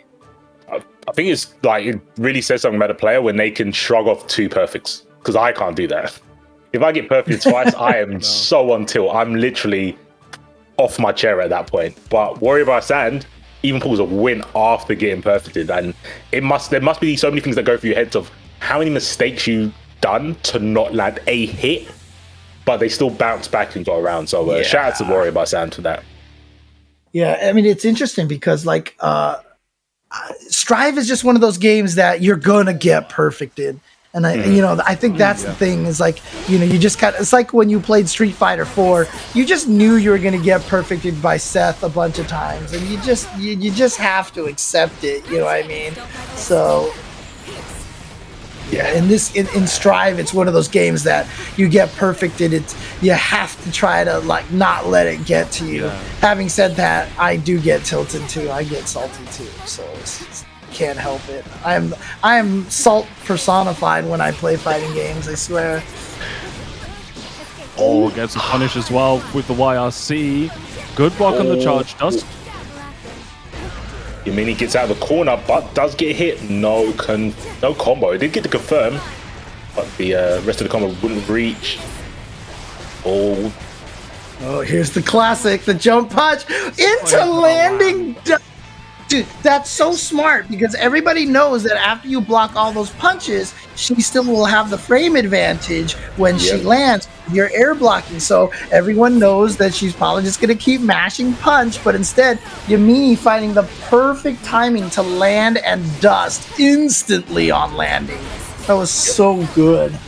Super sick. Basically forcing you to have to block it, not having enough frames to press a button to challenge it. So yeah, really smart there. Super smart. But XWarriorBySandx.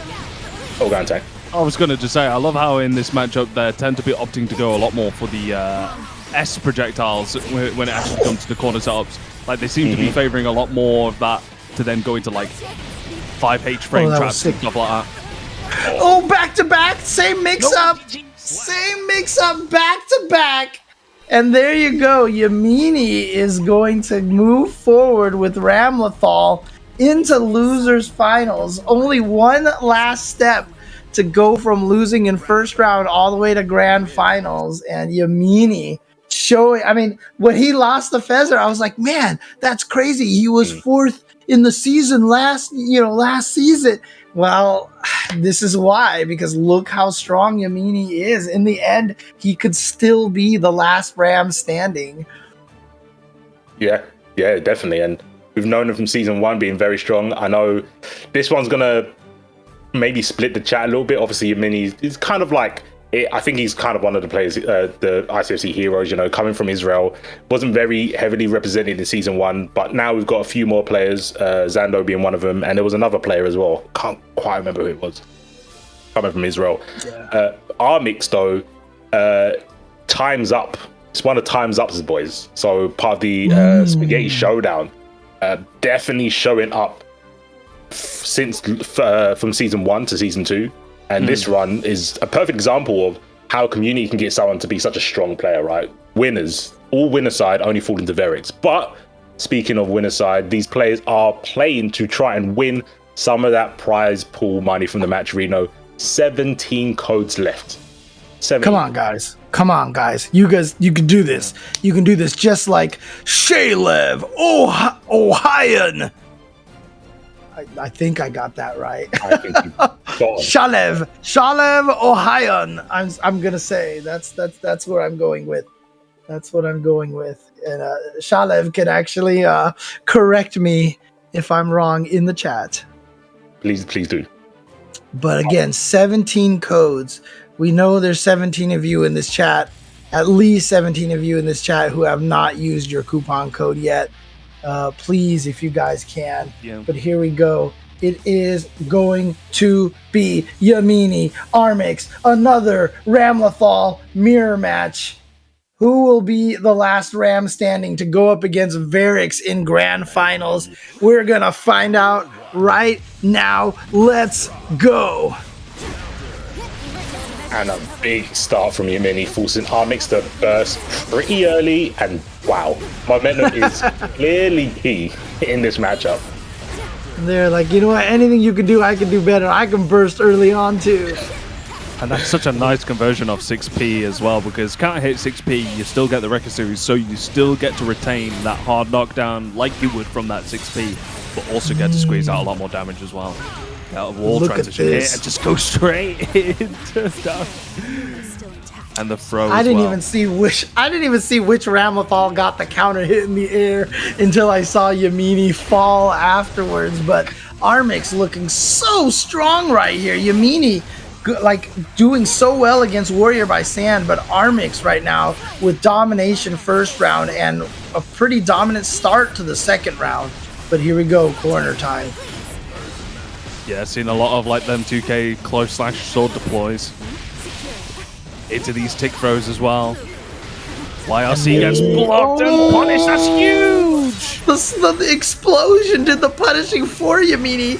Super not enough to kill. What's the mix? Tried to fake the throw. No buttons from Armix. He does get out of the explosion mix up, but still caught by Yammini's air attack. Yammini with a great comeback that round number 2. Like I said, started off all Armix. Armix went to basically a 100 to 50% lead, but then Yammini coming all the way back. Sure. And Armix is very like methodical with the approach, right? Just gets a hit.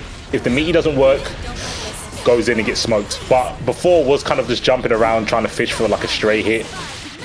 Oh, gets a fuzzy with the RC, gets a setup once again, but whiffs the close sets, ending up swapping corners for their trouble.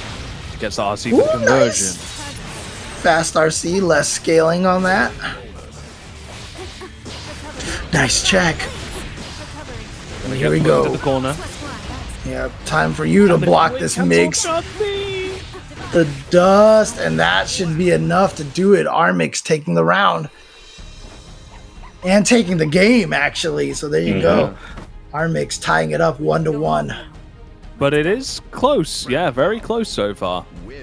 Good utility of meter, I would say, across both players. You know, like RC for fuzzy overheads, RC to extend for corner pressure extensions, so like pick the swords back up and go for another loop of pressure. Yeah, it's not going to be easy to say, at least from that game there, who's going to be able to really open up a bit of a gap in this match so far. I'm not crazy, right? It is 1-1, right? I think that was just the first game. Was that just the first game? I think okay, so it is just 1-0 then. Yeah. Okay. There's been a lot of rams on screen. There's been a lot of rams. Don't worry about it. I can't keep it straight anymore. Oh, man. Okay. Do you want me to try and throw a spatter in the works? I've noticed this for a long time, but I think this is the perfect time to bring it up. So my tinfoil hat moment is the voice lines for Ram are the actual same voice line for, what was the character in Persona? Ultimax. The robot one. Oh, I forgot. Olabrus? No, or the other one. There's another robot? Shoot. Yeah. Oh, I'm gonna have to YouTube it in a second. Oh, I know which one you're talking about. The one that had like the machine gun and all that stuff like that. Yep, that one. And she used to say, recovering. Yeah, I think Aegis. Aegis or Aegis, yeah, that character. Yeah. One exactly the same. They're exactly the same. If you listen to Ram, which she says recovering, the same line, and she says Venus, the exact same way. Now you can't and hear it like me. Welcome to pain. I'm gonna go check that out. When does Ramlethal say Venus in this game? Which it's one of a projectile throws, isn't it? Yep. Huh. Interesting. Yeah, it's an English dub. Yeah, it's the English dub. Yeah, you'll hear it. You'll hear it. I wonder if it's the same voice actress. I'm curious. I think it has to be. It's so. Oh my god, that reached so far. Sorry. After that dash. I mean, we almost managed to get the Toad voice there. Not quite. It was. Yeah, I know. Register. It needed a bit more like squeak. Oh man. More of those attacks, and you might get it. Yeah, thank you, chat. It's been a long time since I played Persona. One of my top 5. I used to love that game. Persona 4 Arena, right? Mm-hmm. Yeah. Let's see here. Recovering. Good. I can't remember who I played in P4. Chie? You look like a Chie. Oh wow! I don't know what you mean by that. Aegis or Aegis. Let's see. Oh god, the guy at Persona 3, the baseball player. Shoma. No. That's freaking Rival Schools. I'm sorry. Yes. Close. I mean, baseball. There's not many baseball fighting game characters, to be fair, so I'm not mad at it. I can't remember the one in Persona though. He's the one who used to get the you had to get the home runs, and you had like the batter out mechanics and stuff. And Junpei, there we go. Junpei, yeah. That chat is on point today. Yeah. Just like Yammini is. 50%. Easy clap. Oh, second hit whiffs on that. But Still gets a hard knockdown regardless, so. Overhead. Sword deploys that up. Trying to use FD to push him off. Oh, and he just forces his way out with the first hit of the wrecker. Good air throw. Very nice. Scoops him out of the air.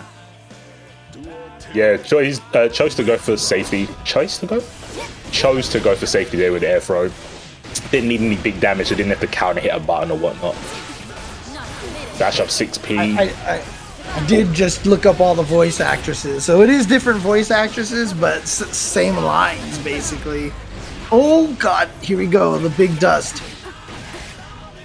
Oh, drops it, though. Dropped it. Yeah, drop the end right there. If you're just late by a little bit, you can miss that last hit. Look at this BRC mix-up. Empty low. Dude, that was so sick because that empty low, the two... Oh. Not enough to kill.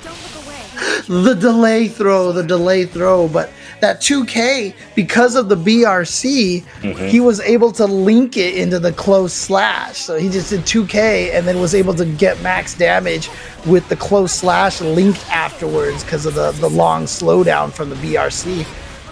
That was from the depths of the Ramlethal Discord. Ooh, and nearly blocked the fuzzy, just not at the last minute, but that's where you have to block to get out of this corner position. Yammini taking Armix. Oh, yeah. Ooh, yeah, just eating that one. And just running into the 6P, explosion through the wall, gonna be enough for the kill. Yammini now taking the lead 2-1 over Armix. After this stream, I'm going to do some more research, James. It's the same More line. notes are going to be needed. It's the same voice. I refuse to believe it's different people. They say exactly the same. I need people to understand my pain because that's all I hear when I hear Ramlethal.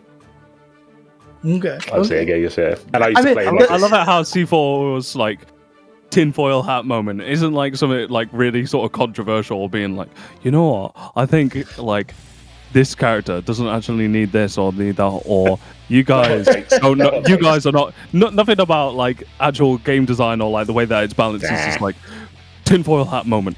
They're the same person. I say enough about buffing pot. That's the thing. What's that? I say enough about buffing pot, so I'm sure people want to hear my takes. People don't want to hear my takes on characters and what they should do. So I've decided to go. Honestly, I didn't play Persona 4 enough to remember Aegis's voice very well. So, yeah, that's my bad. It's cool. You know what? This is the perfect time to make a tweet. After I tweet out who's going to win this week's ICFC, is it going to be a Ram in Yammini or Armix, or Berex? Is he going to gatekeep? Wow. Ooh. What kind of pressure is that? I want to be able to do that. Yammini at so Armix starting off strong, getting that first game. Maybe Yammini fighting XWarriorBySandx was still expecting XWarriorBySandx decisions, but making the adjustment and then taking 2 games straight after that. But Armix here looking good here on round number 2 of game 4.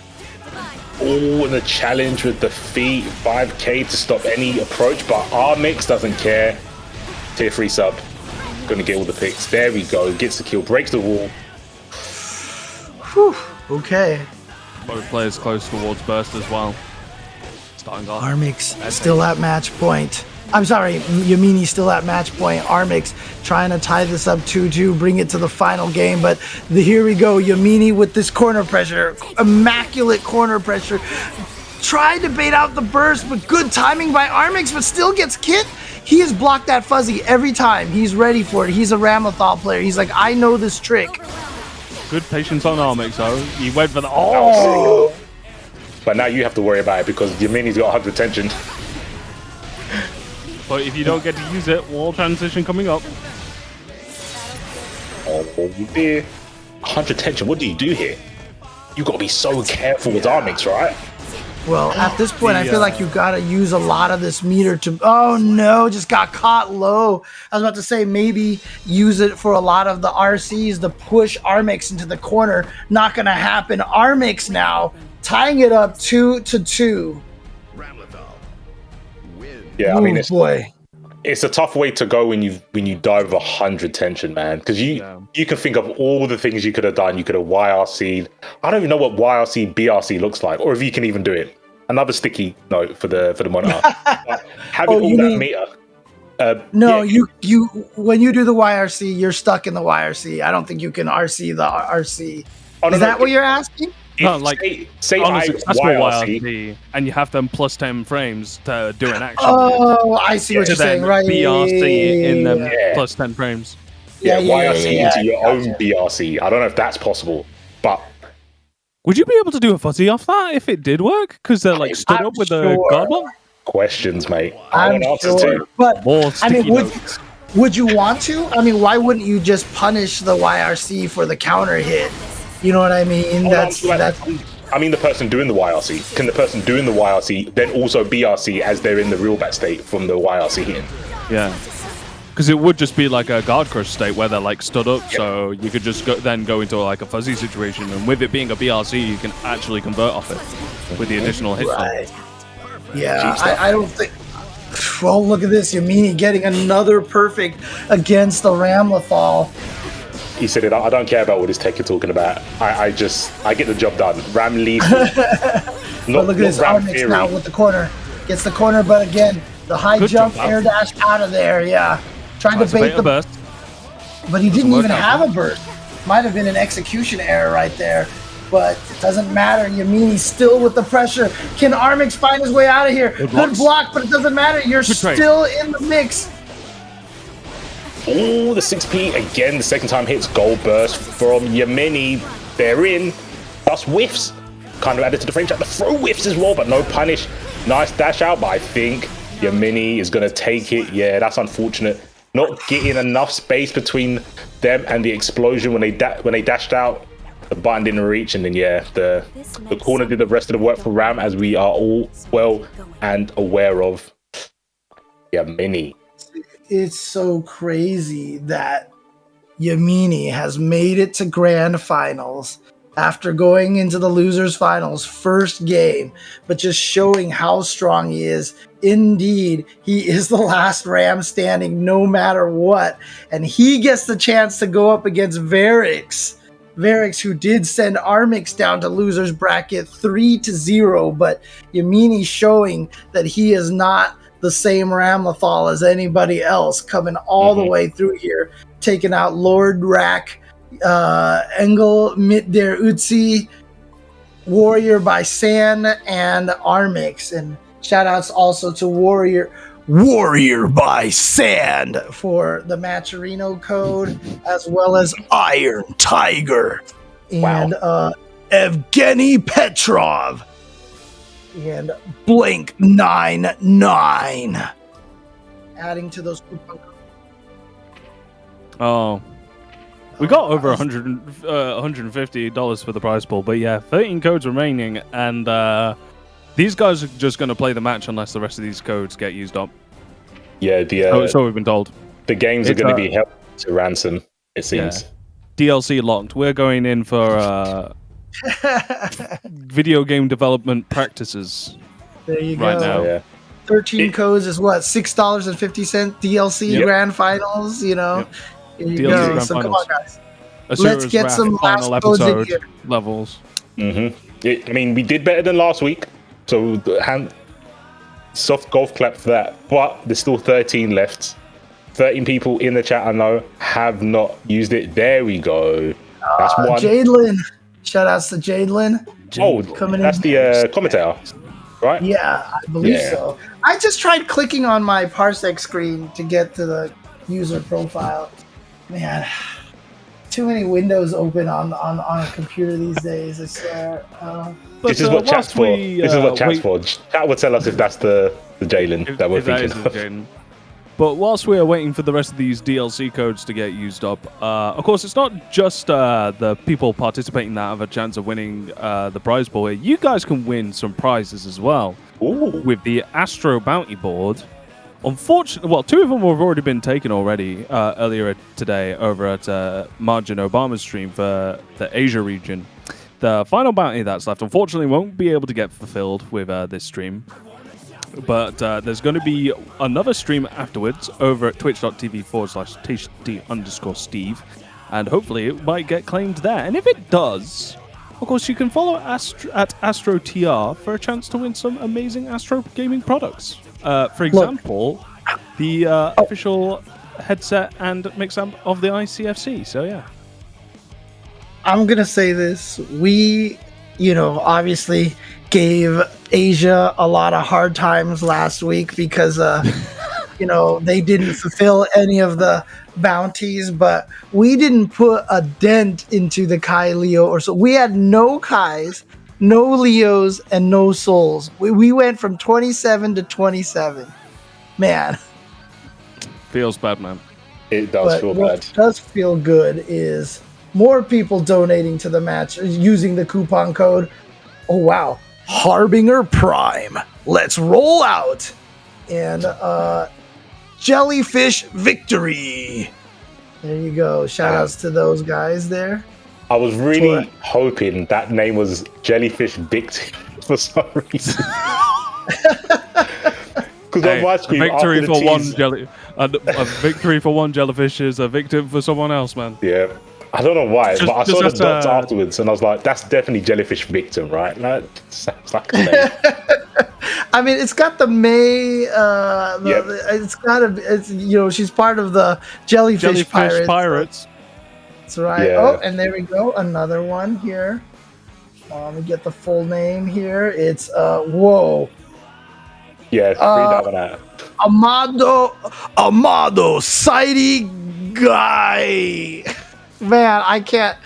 Well, I definitely can't do the next one. Okay, I definitely can't do the next one.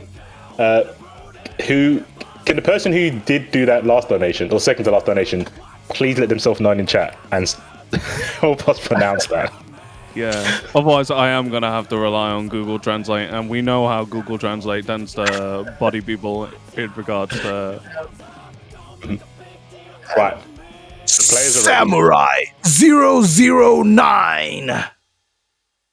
And I'm gonna do it. I'm gonna Google Translate this and see what shows up and see what kind of monstrosity Google Translate gives us. Here. Someone in the chat said is it Desuni? Desune. Desune? Oh yeah, I've just tried reverse mode contact you. Desune. Desune?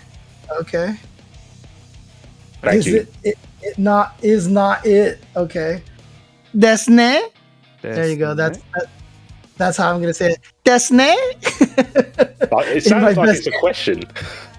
In my best anime voice right there, so. Right, 7 more.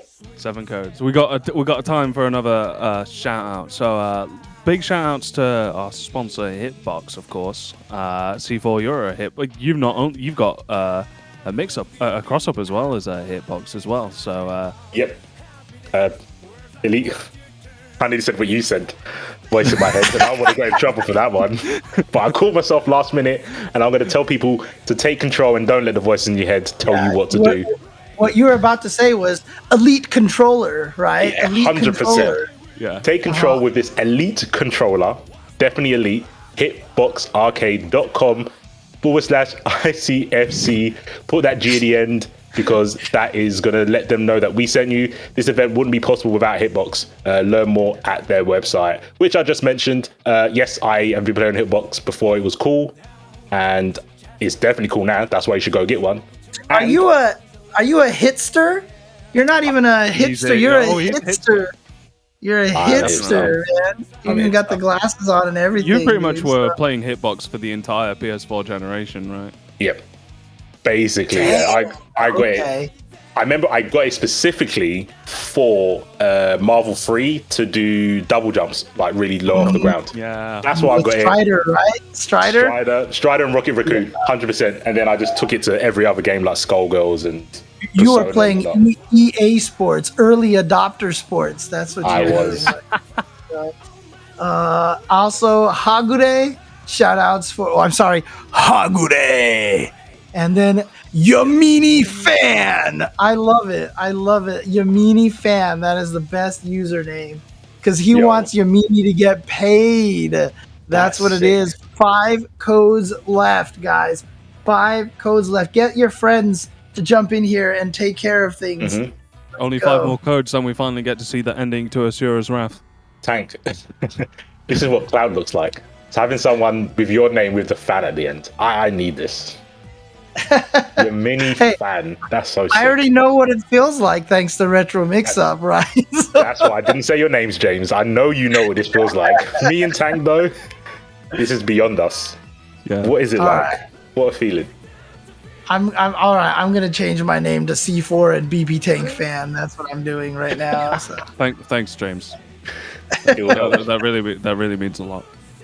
We may get 5 followers on Twitter for that one. I appreciate it. It really will help. Just like the last 5 remaining codes, that will help because without those, we cannot see the grand finals. Verex versus Yammini. Yammini's hero's journey from losers. Game 1. Holding it down for Israel and the Ramlethal players all across the ICFC. We did get 1 more, so we've got 4. Get them done because this is just this is the intro. You're actually not going to see all the match. The Gordon Hom. That was the last one that we got in there. Shout outs. And 4 codes left. 4 codes left. Let's do it. We can do it. Just like Verex. We have 4 codes. 4 codes left. Does that mean Verex can complete his journey of defeating like 4 Ramlethals or something like that? So he's gonna. I mean, this will be a big win for Verex because they didn't place too highly last week, but definitely a player that's come into season 2 and from before, from early on in the Guild Gear lifespan has been doing a lot of damage. Yammini holding it down for kind of like the OGs of the ICFC. Yep. I know we're just in season 2, but for sure there's an OG status in there already. I mean, I feel like he's been at pretty much almost every single week. Gotta be close to, if not like 1 or 2 out. Yeah, I would say so. He's definitely been getting his student attendee percentages up for sure. Oh my gosh. Boy. Yeah, that might have been going up, but the health bar is going down rapidly. You can attend the Guilty Gear Strive seminar, but you better not be falling asleep at the back because Verex is gonna definitely be waking you up. Oh, 2D to beat the 6P. Interesting. Big call out. So Verex has the most ridiculous backdashes, if you've not noticed already.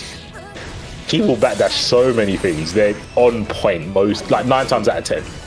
Really insane.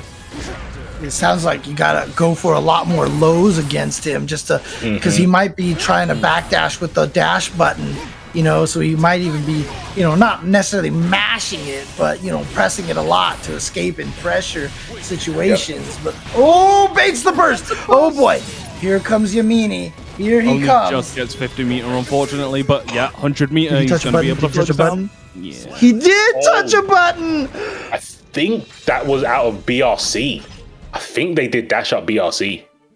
I thought he was doing the wrecker. I thought he was doing like instant wrecker on the screen transition and then BRC backwards and got hit at the startup of BRC. It could have been that. It was definitely the start of BRC. It was definitely the start of BRC, yeah. So you can't do anything about that. 4 codes remaining. Right? 4 codes remaining. Get your codes in now. Come on, guys. You can do it. It's just 4. It's just 4. Solo 4. Let's do this. Thank you, Dragan, for doing the maths. 4 codes, 185 people. You don't need a calculator. There's got to be 4 people that have not done it yet. All right, well, Yammini has definitely done it before with a win, but xWarrior's right now trying to get his first ICFC win. Starting off with 1-0. Don't forget Yammini coming from the loser's bracket, which means Yammini has to win 2 sets of 3 out of 5 to be able to take it. And xWarrior's only needs to win this 1 set, so he's at 1 win already right now. Shoutouts to Azar, as well as what is this name here? Difficult one. Just like getting at Nina Machado for the Hakuna Matata donations as well. And Umar Farouk. And then we've got what? Oh no, that's it. We're good. Undeniable Truth in there as well. Undeniable Truth. And there we go. And we finished it. Thank you guys so much. Thank you guys so much. And Ajar actually telling me the undeniable truth of the end of this set. We actually get to see the right. full ending of this grand finals ICFC Week 2. But it looks like xWarrior's. Series of combos. Ugh. yeah, just in time because xWarrior's looks like he wants this to end now. And he just finished with a perfect right there. Oof. Perfect. That's my Damage, yes. You just get hit by a burst. It's not going to drain any health though. So, okay, there we go. Ooh, challenge the meeting in the middle. Burst at the last second to guarantee the burst hits. Didn't save yourself from much damage, but you still get the knockdown and, you know, the pseudo pressure afterwards. Just so that you guys are aware, he's the flag is wrong for xWarrior's at the moment, but Oh, okay. Right. We'll get that fixed up. he may play like a French player, but I think sometimes they play from France. I'm not sure because I've seen them have that flag in other tournaments, but even though I know they're originally from Senegal, I don't know if they like reside in France or something. Yeah, OTG did so much damage. Ow. Sword OTGs. Apparently, it's not just for Ram. Apparently, Naga can do it too. One more for xWarrior's. I mean, at this point in time, it could just be a situation where Yammini has put in so much work. He might be out of gas at this point. Yeah. He might be How much gassed fuel out is there at in this the point. tank? Oof. I was thinking about that too, by the way. Do you think G-Force Bella might actually be Gas Bella, you know, with the leet speak kind of thing? I don't know. Gonna have to ask him one of these days. By the way they play, sometimes I do think so. Right? Just never letting off the accelerator, giving it more gas. Always forward, never back. Yep. In Chinese, actually, one of the most common like cheering phrases, instead of "let's go," it's "jiao," which basically means add fuel. You know, step on the gas, basically. I never knew that. Yeah. Oh. Okay. Gets Gets a hard the jump knockdown. attack. just gets out away from the corner. Bursts out, doesn't want to deal with post-count hit Beyblade. But xWarrior's saying no. I think there's a whiff punish on that move that Ram does, the 2 sword swings, where the second one always whiffs when it's too low, and xWarrior's has always gone for 2S there, knowing that it's going to whiff. But oh, he couldn't get close enough. He is losing so much health. Oh, he was trying to bait the burst. Doesn't matter. Still gets the hit. Still gets the kill. Here we go. Yammini. 1 round here, trying to save himself right now. Still going for the bracket reset. Like I said, he has to win 3 games in a row just to reset the bracket and then win another set. So he's got a long road ahead of him. Oh, 2S. Just stay down on the ground. 2H. Didn't come out the second time, and Yammini's going to get the pie started. Yeah, see, he does it every time. That second hit always whiffs, and xWarrior's is so aware of it. Oh my gosh, delete. That's enough. Just the follow-up hit right there was enough. Actually, I think that was another 6H. It's all or nothing now for Yammini. Does have burst on deck. I've seen this comeback Yammini before. Yammini's definitely the player that's going to try and opt to get a gold burst. He wants as much resources on deck as humanly possible. DLC. Oh, tried to go for a fuzzy, didn't quite get it. But still the pressure, this corner pressure right now from Yammini.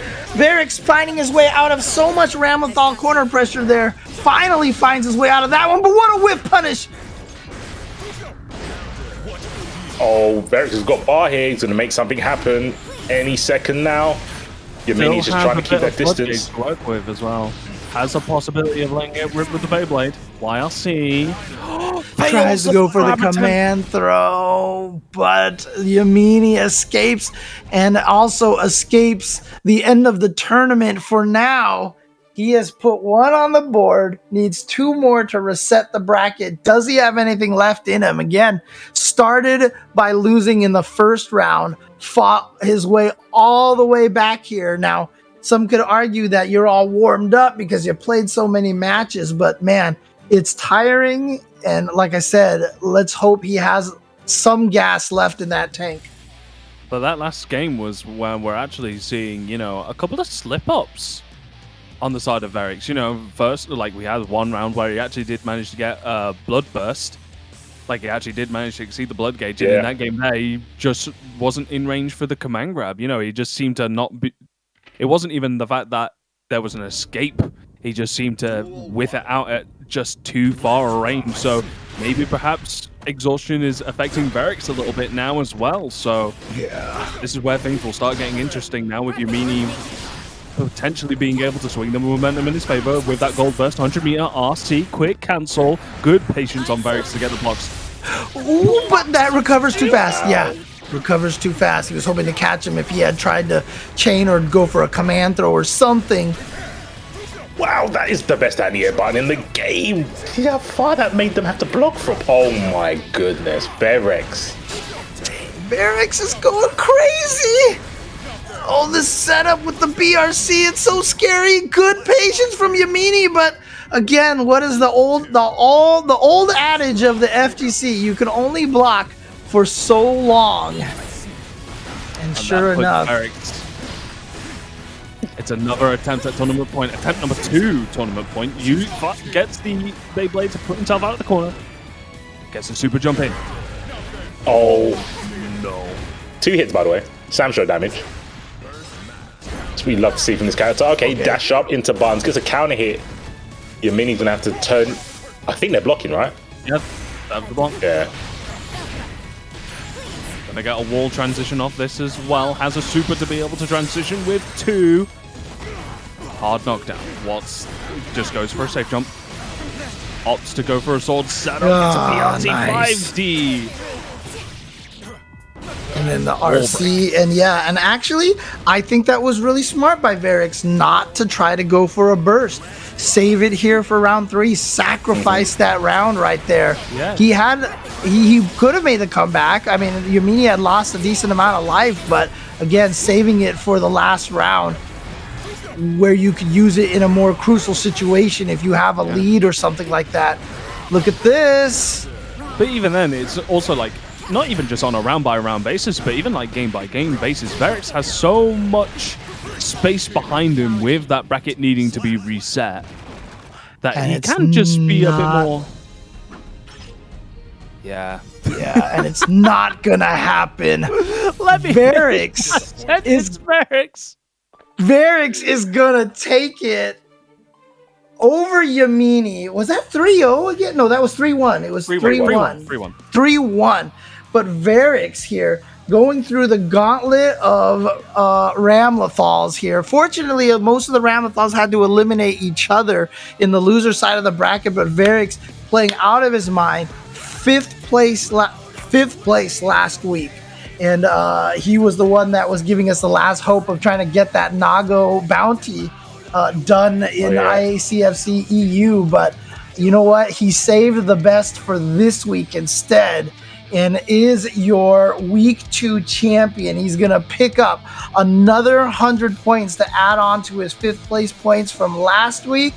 Varix, congratulations on your win here, and definitely putting himself in a great position to win the grand prize at the finals of the season. Yeah, excellent performance there. Especially like being able to deal with the army of Ramlethals and stuff like that, and powerful representation. In fact, a good, strong character representations in top 8 with, you know, players like Zando, Snakebelmont. Unfortunately, of course, what happened with Snakebelmont is unfortunate, but things like that do happen. But Yeah. I think he's definitely demonstrated from these first 2 weeks that he's going to be one of those really consistent players in ICFC throughout the season. And the only thing that might be able to stop him is if he's not been able to participate on certain weeks. Like if there is just 1 or 2 weeks where he's not gonna be able to attend. And that's, you know, it does happen with some of our players, but that's where other people's strengths lie. Like Yammini, we've said, has probably had the highest attendance in ICFC over the first season and so far into the second season. So at what part do you consider one to be stronger than the other, you know? But yeah, good stuff. Excellent. And there you go, as you said, $157. All the codes have been claimed. Thank you so much. That means that first place, which was, of course, Varix, is getting $70.65. This is US dollars, so will be converted, obviously, to... and that's, again, like, it's just so nice. I mean, I don't know what they do on the back end, but Matcherino will take care of the conversion for you and all that stuff over there. It's just such a great platform for paying out players and such. So again, shout outs to Matcherino for all that they do for the FGC. $157 for the players. Fun fact, I just did the real quick calculations. Because there was 3 Rams in top 4, accumulatively they earned more than Varix. Rams are the winners today. Ramlethals definitely get to eat wealthily later on. Dude, sorry, there is some truck or helicopter or something outside my home, if you're wondering what all that noise is over there. Hollywood is coming for that Toad tape. They're coming for the... Oh, damn. I was going to say... You ignored the phone calls, now they're coming for you. I have to practice this bounty. I thought they were going to take the bounty over to Tasty Steve. Tasty Steve, yeah, we didn't get any. They're taking the bounty, putting it on the Pretty Steve 5 private chopper. Yeah, and so looks like America, or North America, I should say, is going to be the ones that can try to get us to complete this bounty with Kai, Leo, or Soul. I mean, if Punk plays, we'll probably get a lot of Soul in there. We definitely have Leos in North America, so let's see. I mean, again, apologize to them for us. They we did nothing for that bounty, but you know. There you go. Make some noise. Let's do it for Soul, Kai, and Leo. Also, take control. And this tournament would not be possible without Hitbox. Shout outs to hitboxarcade.com. Check them out at hitboxarcade.com/ICFCG to learn more about this controller and understand why it's so efficient at allowing players to play faster and with quicker inputs.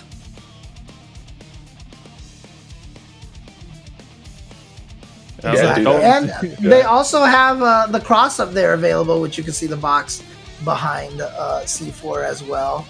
That also has, as our producer said, great powers of increasing your skill. So verbatim, that's what they told us. Yeah, and I concur that because practicing Goldlewis on that, I feel powerful.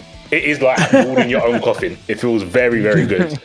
It's going to take a lot of getting used to because I'm not used to playing on stick. But yeah, being able to just go from one to the other, depending on the situation, best of both worlds. Why not? Right. Yeah, absolutely. And so there you go. But again, thank you to all the viewers at home as well for getting us through all those Matcherino codes. And thank you for tuning in and watching. and enjoying some awesome European Guilty Gear Strive action. Congratulations to xWarriorBySandx for that win one last time. And any final thoughts from you guys on this week's event? I want the old guard to come back. I want, like you said, where are all the souls? All we used to do was I don't think there was like a time where there wasn't a soul in top 8. Right. From all the names you said, Retro, Faisal, and Ambi. Yeah, like where have they gone? I heard Heapski's waiting for the patch. Stop being. Talk to you, boy. A waste man. I can say that word. I know I can say that. Stop being a waste man. Where have all the bad guys gone?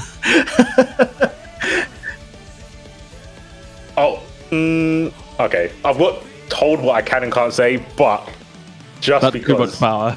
Yeah, don't give me too much power. Yeah. Heapski, just play the game. Come on, man. The patch isn't going to save you. You're still going to be Kyle working at McDonald's. Don't worry about it. Dude, just play. You can't complain about Kyle after you watched what Tiurara did in that exhibition, right? So we know that Kai is secretly busted. Come on. See, downplaying for buffs. Downplaying for buffs. This is what the strategy is. Look at the Eno players. You know what? If that's the case, then I actually can't blame Heapski because he's playing the long game right now. It's the strategy, right? So it is the strategy. The thing is, I talk to him about it all the time. I'm like, Kai isn't a king anymore. That's why I call him Kai. He's not that good, right? He's like, nah, he's good. I'm like, okay, cool. I'm trying to do you a favor. Like, I'm telling you, your character kind of sucks, but you do you. And now he's listened to me and he's losing out on points. He should just end that. I mean, I think a lot of the players from the ICFC were good enough at a fundamental level. If we think about players like Time's Up, who had a different character like every month, right? They got top 8 with Goldlewis when they were playing Goldlewis for the month. And now we've got Armix, who is from that same clan from Italy, getting third from winner's side. That's really strong compared to what they were doing in season 1. So I think if some of those players come back, it would throw spanners in the work for people like xWarriorBySandx and Zando. Show them what they missed out on season 1 and what Yammini had to go through every week. Tank, what about you? I'll do better next time, guys. I promise. Dude, I'm not sure whether I'm saying it to you guys or whether I'm saying it to myself to like cope or whatever, but look, man, we believe in you. We believe in you, BP Tank. You can do this. My eyes would be red if it went. I've got eye drops to make sure my eyes aren't red. I'm not crying, guys. It's fine. I've just been playing Metal Gear Solid 3. That's all it is. I've just been crying from. Okay. Fair enough. Play Millia, then you'll win more. It's true. See? Oh my gosh. If you played Millia, trust me, you wouldn't be going 0-2. This is the biggest self-option select I've ever seen in my life. Just play Millia and you'll be fine. No, because I haven't played Millia on the hitbox. It doesn't matter. People just don't have to block her anyway, regardless of what you play on. Just do disc. It doesn't matter what you're playing on. No. I saw a Marlin Pie video yesterday, and I was just like, I'm not gonna swap. The things that I saw. They're the same character. They're the same character, man. They just break have the to do law it stuff. Yeah, the break the law with Buzzsaw and Pierce is pretty good. Oh, right. Yeah. Pretty gross. It is pretty gross. You're right. Just I wish you got speed for mashing in strings because you can't do that with Zato. Can't do it with Millia. They're both 6 framers. You can Mirage. Mirage. It's true. They're both 6 framers. It's a good. But she can Mirage. So. She can Mirage, and see? Did you see the eyebrow? Did you see the eyebrow on him? Literally week 1, I told this guy, you can just Mirage in stagger strings, right? I know this. Yeah, it's fine then. Just Mirage. I have nothing to do with this conversation. If you guys if the production wants to take my camera out, I'll let these two guys go. That's it. But that's like me saying to you, C4, why don't you just go into back turn more? Because I'm a bad player. Oh, and the production have taken the only good player away from us. James didn't want to be involved, so production did him He doesn't know these struggles. He does Karo pop busters in 200 MS. Like he doesn't have the problems we have. which is fair enough. Which is fair enough. I But feel a 1v1 coming. No comment. No comment. no 1v1s. Tank is better than me. What we should do. I can't look at the camera when I'm talking about Tank. It's too much. What we should. What we should do. I'm being made a fool of you guys. Is- I'm Practice for next week. But next week, ICFC.